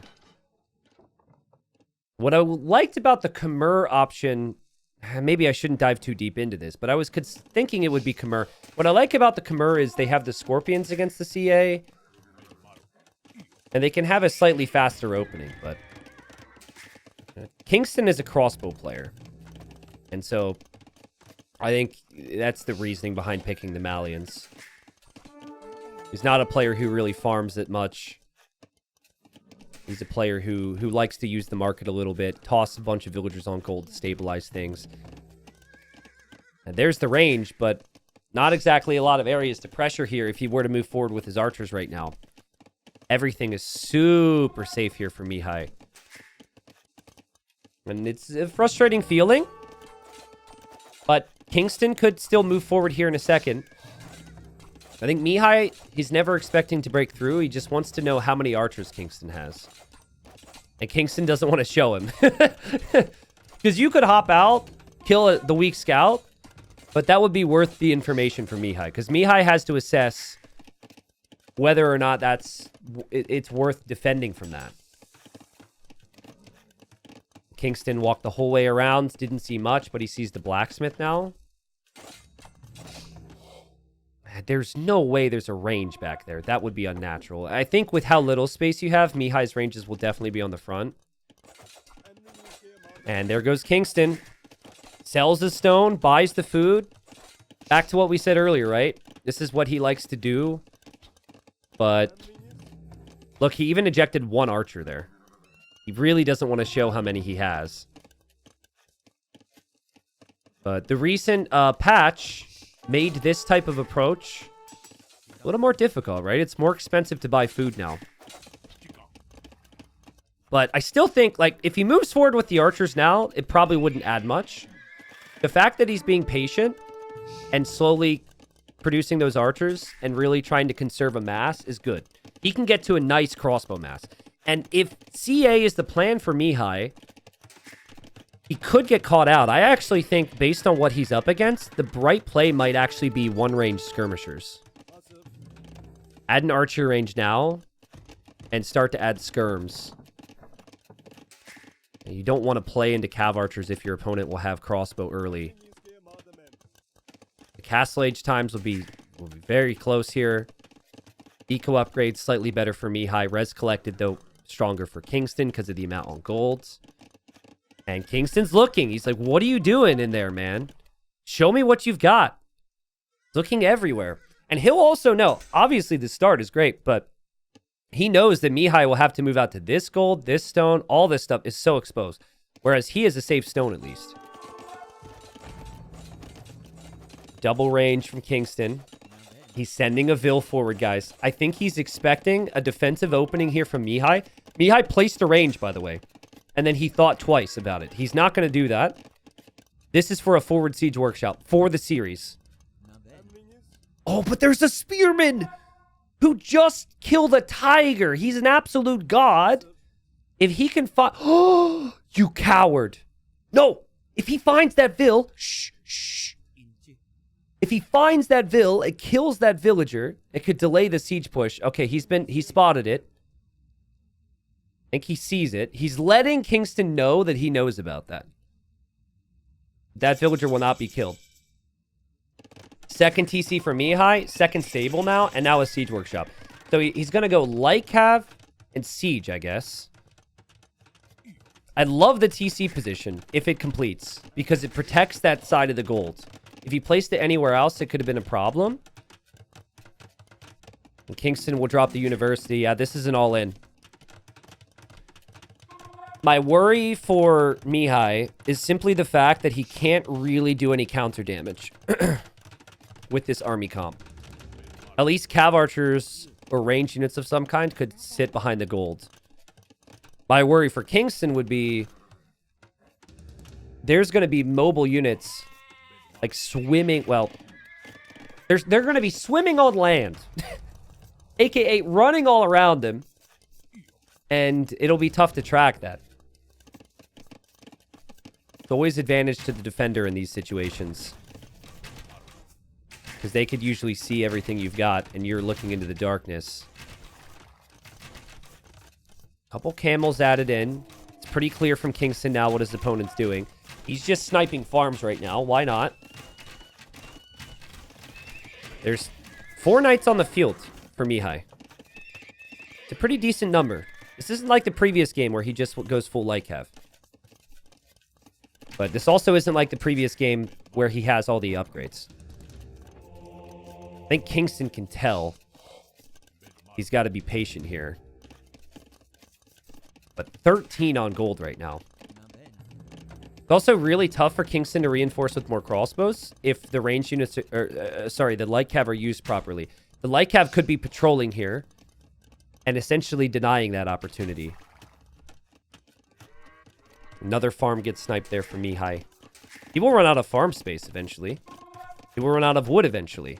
But he moves forward. And oh god, that monk ejects.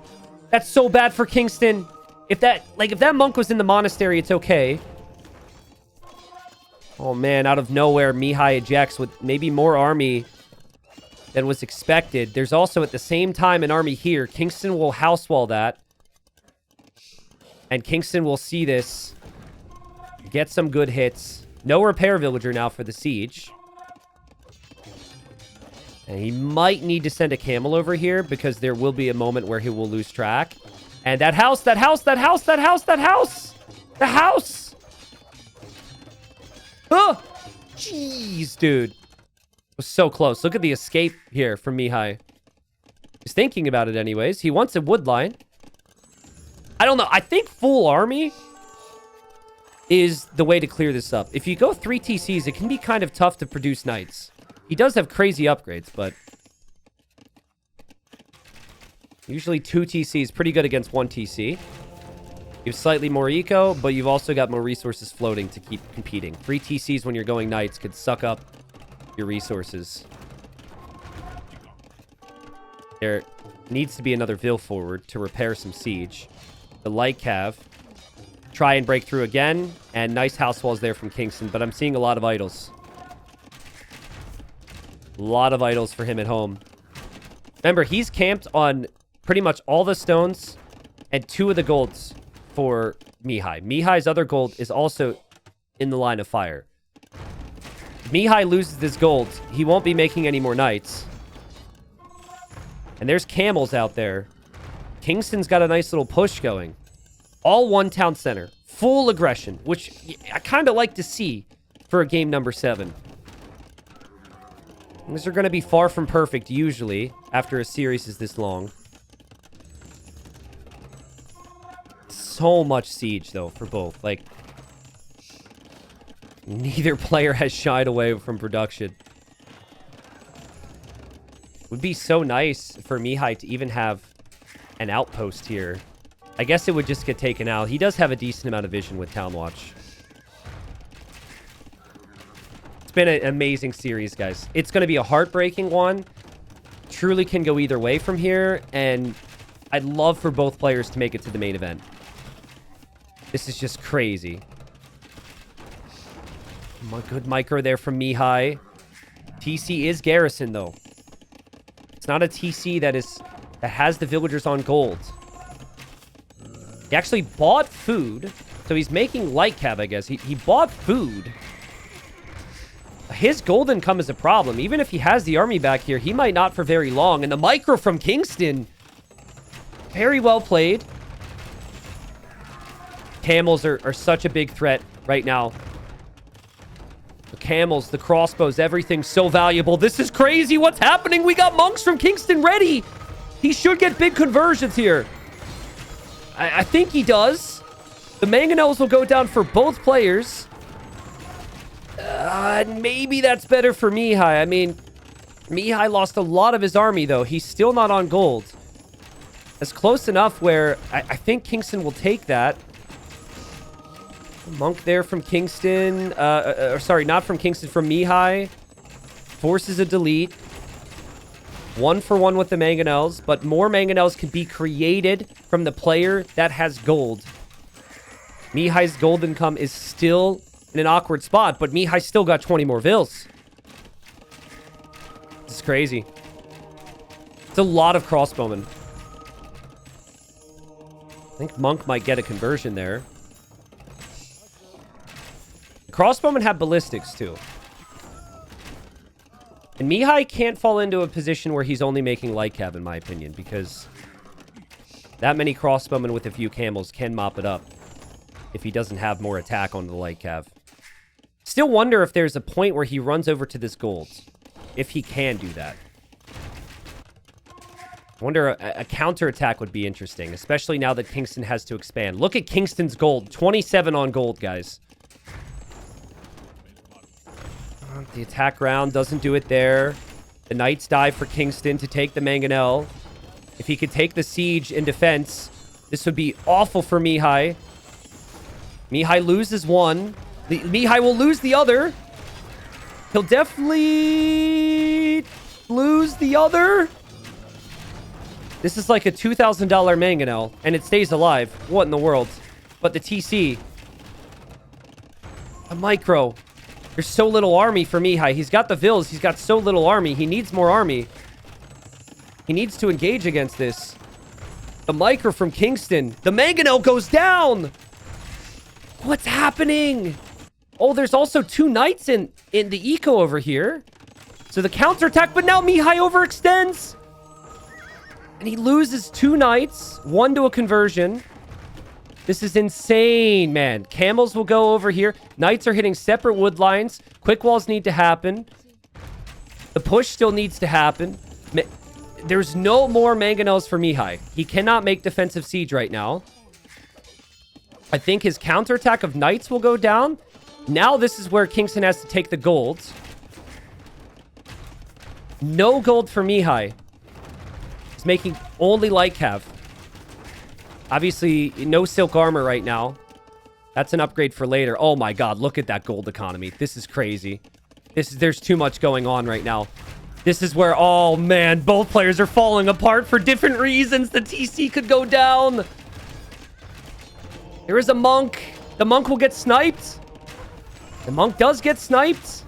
The light cav are getting sniped. The knight finally dies. I don't know if Mihai could do this, guys. It's the lack of gold. Like, he needs to take gold, and he's gonna just go for it. It's probably a smart move. You have to be on gold. It's risky, obviously, but you at this point, you're losing so much. You have to try it. This push from Kingstone has been all in, and this push from Kingstone is doing it, at least for now. But he'll lose a mangonel. He could lose his monks. Huh. Dude, this is crazy. This is crazy. Oh my god, Mihai with the clear? Mihai with the clear, maybe? Not really. The push will still remain next to the stone, next to the gold, and it already did its job in taking out that TC. And now Kingstone knows to check that gold, and he sees it. What do you do here if you're Mihai? You need an escape. You need a better army. You need a way that you could somehow be back on gold. I guess you re-wall this real quick. Re-wall this. Go right back on that gold. At least Kingstone has now left this area. Now he's back, though. Kingstone's not giving any time to Mihai to stabilize things, is he? Oh, the micro's so good. No wonder he plays into crossbow so frequently. So good. Almost saves his monk there. And economically, 3 TCs behind this for Kingstone. He's completely unraidable right now. Or, he's not being raided, I guess is the way to say it. And he's all over that gold. He's collected so much gold this game. But his army's insane. There's always another mangonel. There's always another monk. There's always another crossbow, it feels like. And still Mihai holds on. And he's back on gold.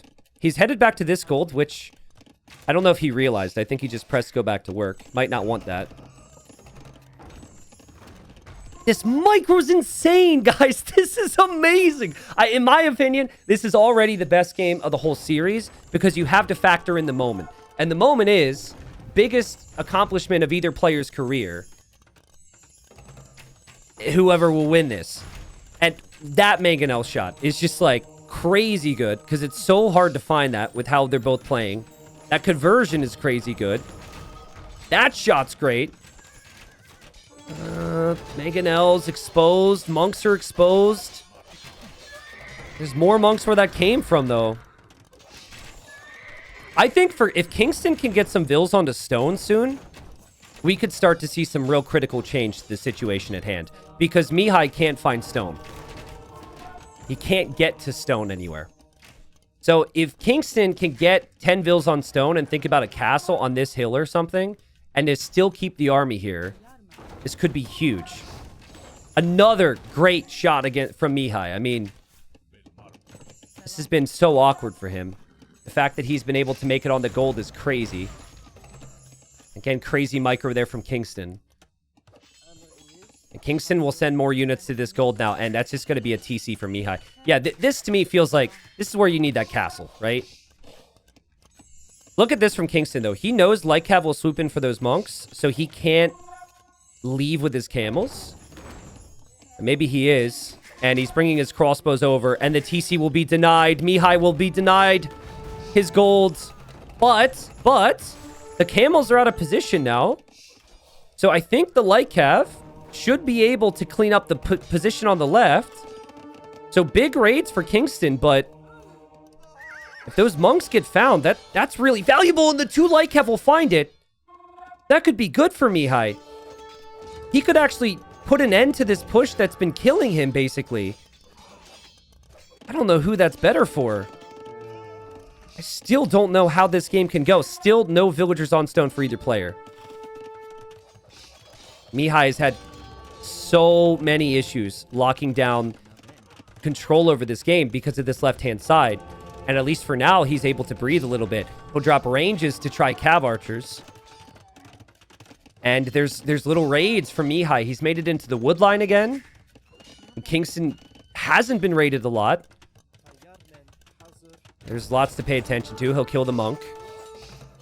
He'll also see the switch with the ranges. Not that he can do too much about it.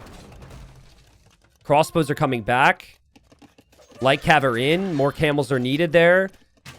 And just an absolute slaughter on the stone now. Kingston's crossbow micro is insane. Huh! He's insane. His crossbow micro has been unbelievable, dude. This group of 13 crossbows has 30 kills. 30 kills. 17 vills and 13 units. And we're talking knights and monks and mangonels. And light cav with +2 armor. It's crazy. Like, a normal player loses those crossbows, and you're like, why did you go crossbow, bro? But he's good at it. He loves it. He's comfortable. Love the mobility from Mihai. There's plenty of idols for Kingston because of those raids. And he wants cav archers, and now here he is. And cav archers are out. No bodkin arrow. But cav archers are a pretty good unit to have on the field if you're Tatars.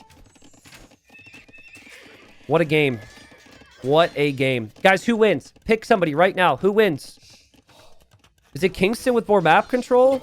Is it Mihai with Tatars? Oh, finally the crossbows. One of the crossbows dies. But he's on stone now, Kingston. Yeah, chat looks split pretty 50-50, if you ask me. I just wonder if Mihai is not going to realize he doesn't have bodkin. He doesn't have ballistics yet either. It feels like that's a really important moment for Mihai. To get his upgrades, get his mass going. This first time he's had a gold unit as part of his main push in a long time here. And Kingston's just going to dive. He doesn't want to give his opponent any time. He dives in. The vills are exposed. He's got the hill. He has stolen the hill from the Tatar player. Ah, man. Kingston's got more camel upgrades too. Such an important hill, man. Group of crossbows has 33 kills now. I don't even know if more units have joined in. Bloodlines is in. But there's no armor and there's no bodkin arrow here for Mihai. And still, we move on. We are still so close to a forward castle. We are so close to a big game-ending Mangonel shot. Like, now we have him back on stone and gold over here, Mihai. Or for the first time, he's on stone and gold, I should say. But Kingston will know about that. And Kingston will be applying pressure. All this stone and gold is on the front. So the base was easier to play in the early game for Mihai, but it's disastrous at this stage. That's the beauty of Age of Empires right there. And that's why you can't oversimplify it and say it's just a map win or whatever. It's always pros and cons to everything. This is also why people are utterly obsessed with Arabia, by the way, because this game has been crazy.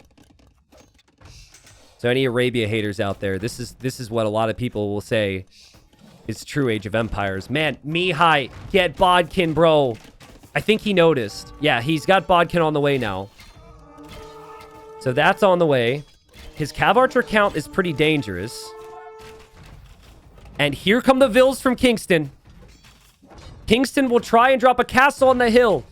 Move, Scorpion. Move, Skirmisher. This is critical timing we're talking about. If this castle is up, guys, what on earth is Mihai supposed to be able to do to fight that back in Castle Age? He's so exposed on the left. This TC will go down. Look at him. He's going to stonewall now.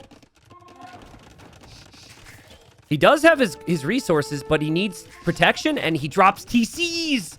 That's so smart. He needs another one on the stone.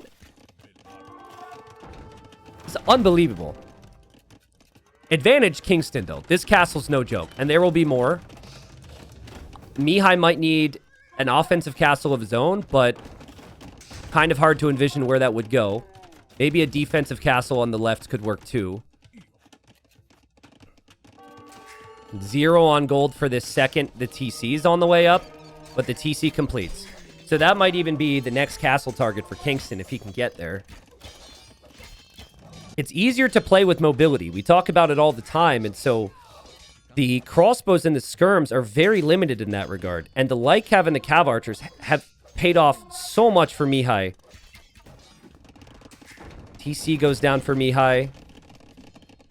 All that gold that Kingstone had is gone. All of his starting gold is gone. Straight up. He's got this. That's it. He doesn't have any relics. He would take this forward gold, I guess. And the cav archers make their way in. Like I said, there's just army all over the place trying to find the armies from Mihai, but Mihai's given himself time. His cav archers find some great kills here. He might even click up to the Imperial Age, but he needs to have an army here. You can't lose all your army before Imp. Holy crap. I mean, if Mihai's Imp with CA, this is dangerous for Malayans. Extremely dangerous. 30 cav archers can get such crazy value here. Kingstone's eco is all through the middle too, so it's not as if he's got like really protected. Maybe relics could be important now. How much gold is actually left on the map? Doesn't seem like there's that much. But this neutral gold is nice. This neutral gold is nice. And I think Kingstone's starting to gather up his first relics here. Kingstone will feel like he needs more damage right now. And now he is going to stonewall, bro. How many times do you see players not do this in a casual ranked game? When it's the most important game of your career, you have to do this. It's so important. Actually, you should stonewall the whole map. Fortified wall. Who cares? Like, you have to stop Mihai from getting to your eco. Why not? And I think he might be able to get most of the walls down. Skirmisher raid over on the left-hand side is getting value. He's still denying the stone. And there goes Kingstone on the way to Imp as well. The skirmers may end up going down. So it could be a costly loss here for Kingstone, but I think he'll recognize that and kill as many vills as he can. The cav archers are repairing or healing inside of the castle. And the walls are about to be completed in the north. Still gold problems here for Kingstone. Man, it'd be so nice if he could take this gold right now. Also, no horse collar! He doesn't have horse collar, bro! Imagine how much more wood he'd have. That's pretty costly. He needs to snag horse collar at some point. Looks like that villager that was sneaking will get spotted. Well played, Kingstone. He did get that first relic, but he's 90 seconds away from Imp. We have a very low gold game right now. And the Keshik denies the wall! Dude, if units get back, there are more Keshiks going through. I think Mihai can do this. He'll have a lot of momentum here. And he'll have Imp upgrades on CA. The Keshiks could get all the way back there to that gold. I think they're on the way there. He saw it earlier. So he'll definitely kill those vills. And if he can keep this open, he could send more units in as well. The cav archers could follow. The army for Kingstone is the issue. He doesn't know what to make, but he will drop a castle here. That's actually really nice, because if the units do pass through, no damage will be done. Oh, man, you stupid Keshik.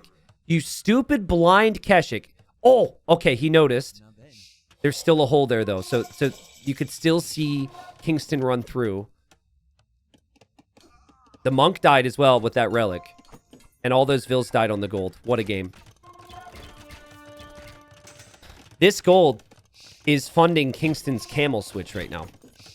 I think Mihai just hasn't quite thought about it because he's focused on all this. But, like, he needs to be denying this gold right now. I think he'll probably castle here. But this is unacceptable. This cannot be happening. You don't realize just how important the golds are right now. It's rare that at this stage the gold is almost dry. And he doesn't really need the gold because he's got his gold and stone and everything coming in. He'll get relic number 2. Wow. Monk does survive. Stonewall's still not completed. This Keshik is temporarily denied another castle. 77 on food without horse color. Guys, I just realized how many farms Kingstone had. 77 farms with no horse collar. Well, if he can get Farimba and raid with Lycav, there's no walls for Mihai on the left-hand side. And Mihai only has one castle right now. So I think raids could end Mihai pretty quickly. But Farimba costs gold. And he's about to have very little on gold again. This will finally get hit. And villagers dying with gold in their hands is a pretty big thing to think about here. The Kingstone doesn't notice. Obviously, still has his castle on the hill. There's a forward castle from Mihai. Mihai getting heavy cav archer. Kingstone has placed a few more walls here. He's also placed a gate here.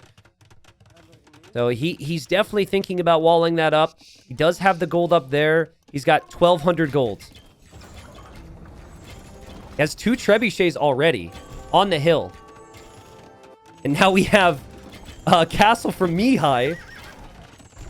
Mihai probably needs to transition eventually to Lycav himself, but he's not quite at that position yet. I don't think he's quite able to justify it. And if he's not able to justify it, he might not be able to engage here. Oh, man, what a game. What a crazy, crazy game. And Kingstone might try and go for raids here. Still has that gold income. He's getting Cavalier now. Would still love to see Farimba. Mihai's attacking the Trebs with the Cav Archers. I don't blame him. He'll take one. He'll dive for the next. Will he take the second? It's costly. He doesn't get it. He doesn't get it. And camels come in the middle. And they completely surround, or whatever word you need to use, those Cav Archers. And they're not heavy camels, by the way. I don't know if he lost his heavy camel stable or what exactly has happened here for Kingstone, but it's still a good engagement. He's still all over this, and he's still repairing this castle. The Cav Archer count is gone.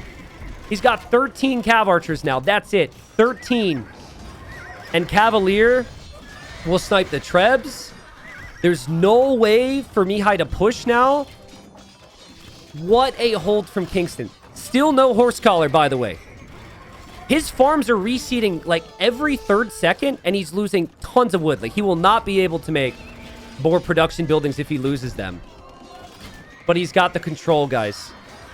And he's got the momentum. And it's so tough for Mihai to get his Cav Archer number back if he doesn't have gold.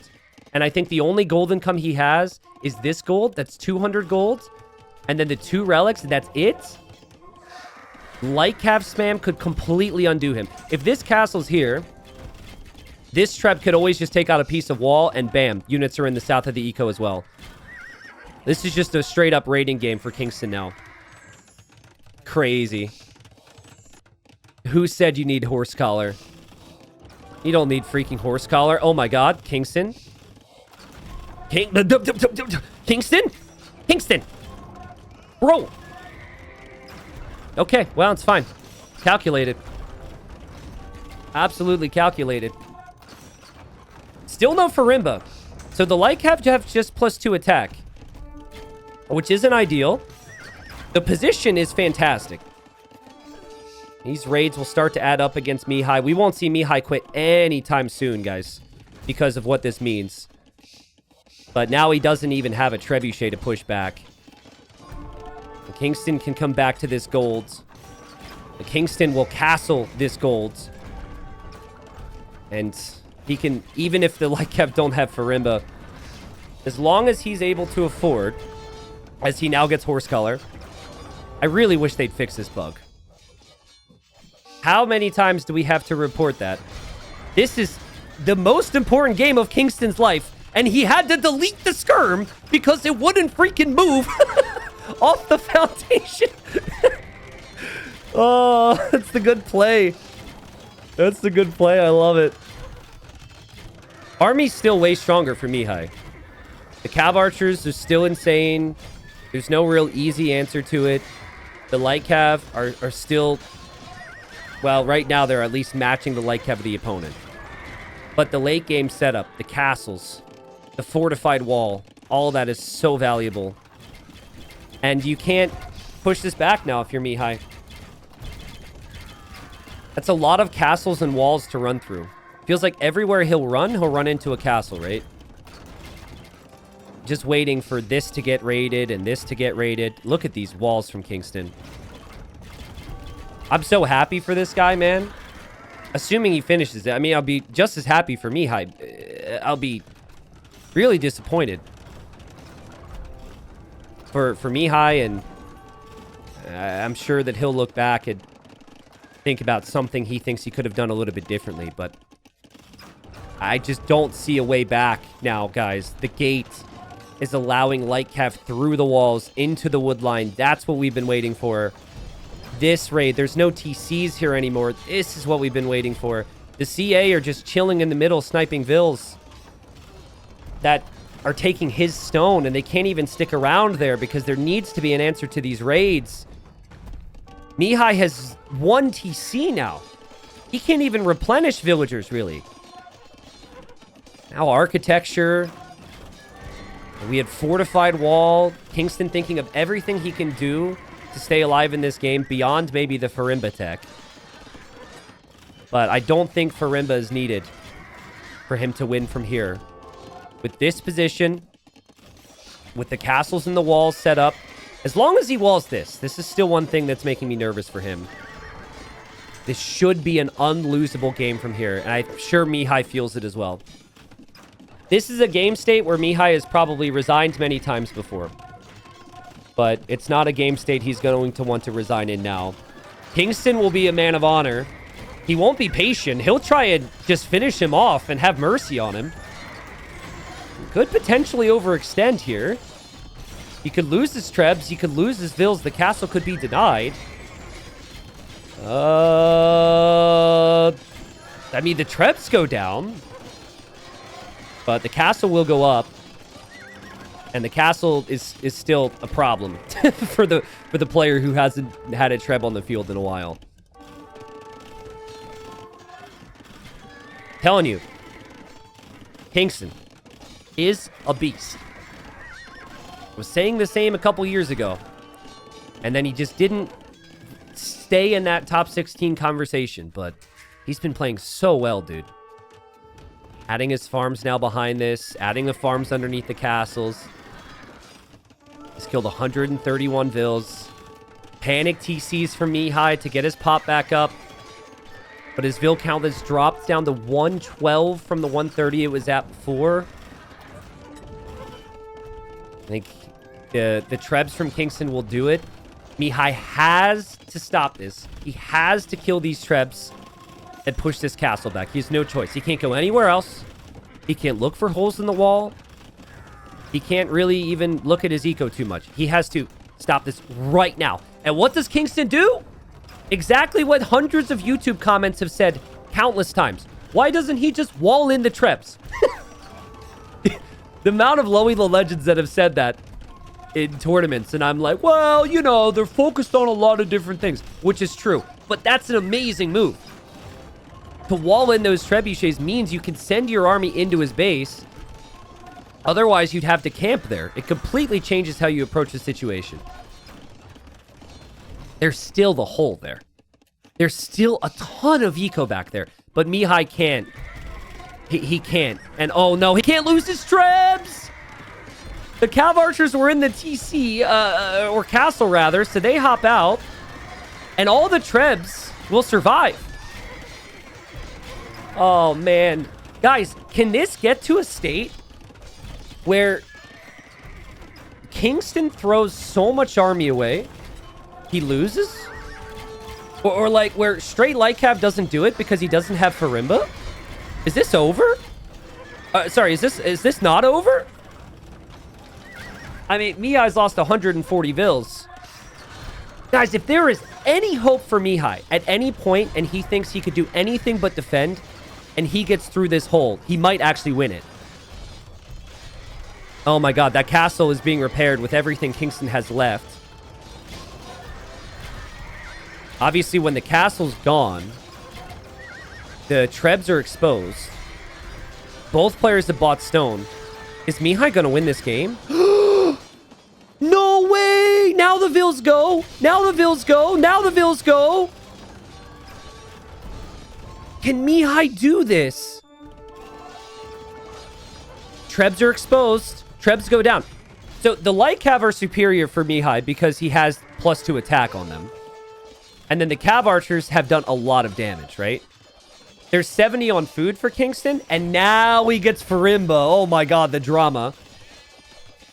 And he still has the walls, and he will get relic number 3. The struggle I still see for Mihai is he has to advance out to take the other castles, which is going to be very difficult. And okay, now Farimba's in. Holy crap, dude. And to lose 150 villagers and still be alive, what a fight from Mihai. Okay, but now you have +7 attack on light cav. And if you can't... I really don't know what Mihai does anymore. 0 gold, 0 stone left on the map.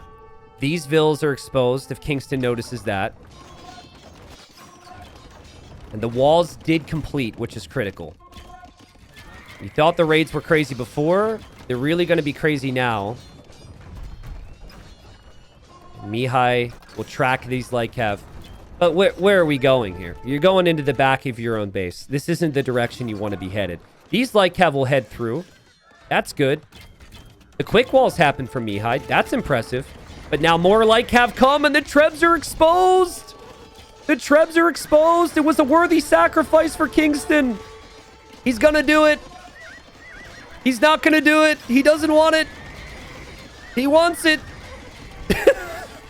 Okay, the Trebs stay alive. Man, this is really ruining with the script I was given. You know, every Age of Empires event is all rigged, and I'm given a script. And I was told Farimba would come in, and then Kingston would win the game. But it just hasn't happened yet. The script was wrong. Kidding. Obviously. It's over, guys. It's over. Kingston,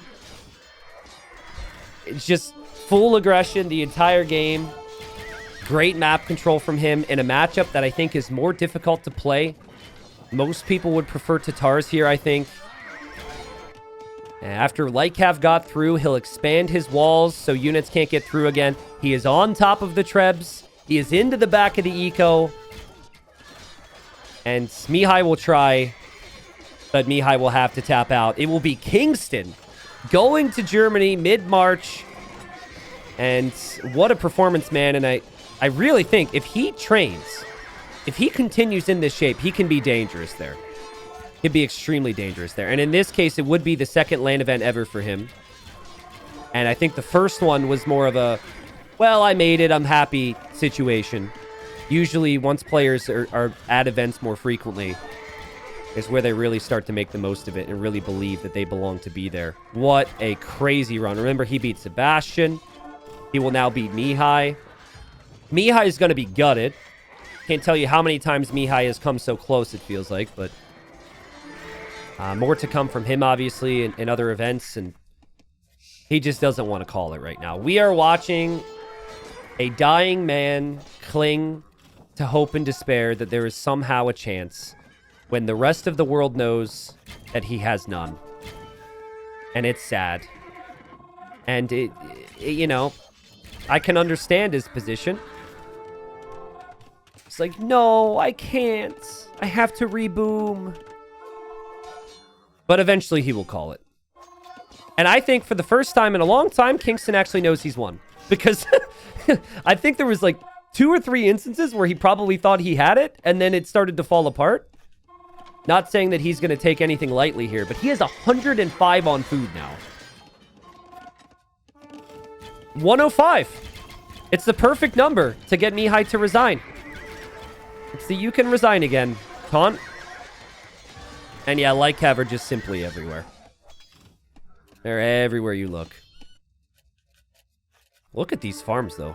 I have to say, pretty satisfying to look everywhere and see so many farms. I don't think you need more than 105, though. I think that this ratio is pretty good.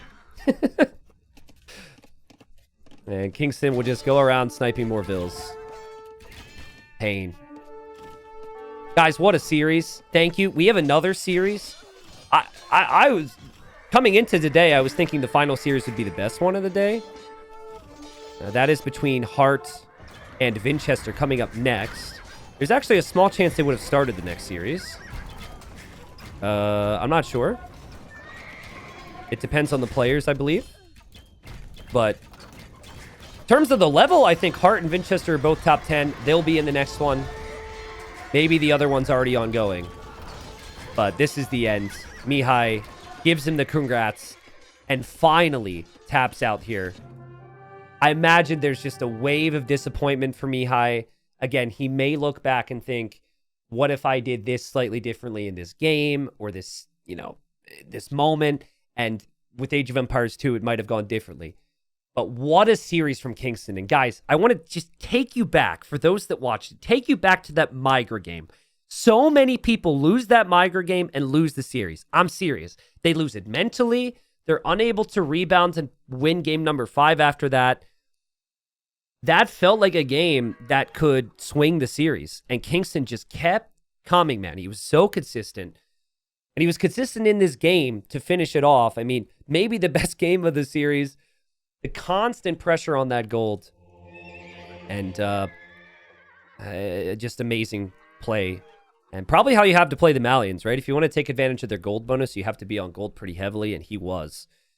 There's the res collected. Now, the KD was pretty close because the Cav Archers, once they got their numbers up, were really chewing up the enemy units. But in the end, once Farimba came in and the eco was set there for Kingstone, he dominated. Great game, a great series.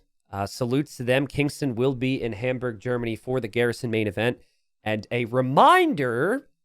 this will all be on YouTube later on. I'm obviously saying this for Twitch chat as well. It will be a LAN event at a really kick-ass venue. So if you would like to check it out, potentially make the trip, please use the Garrison command in Twitch chat. You could join the Discord, ask any questions they may have there, any questions you may have there. And check out all the links, all the socials. I'll be spreading more info around it for when that event rolls around. So, GG.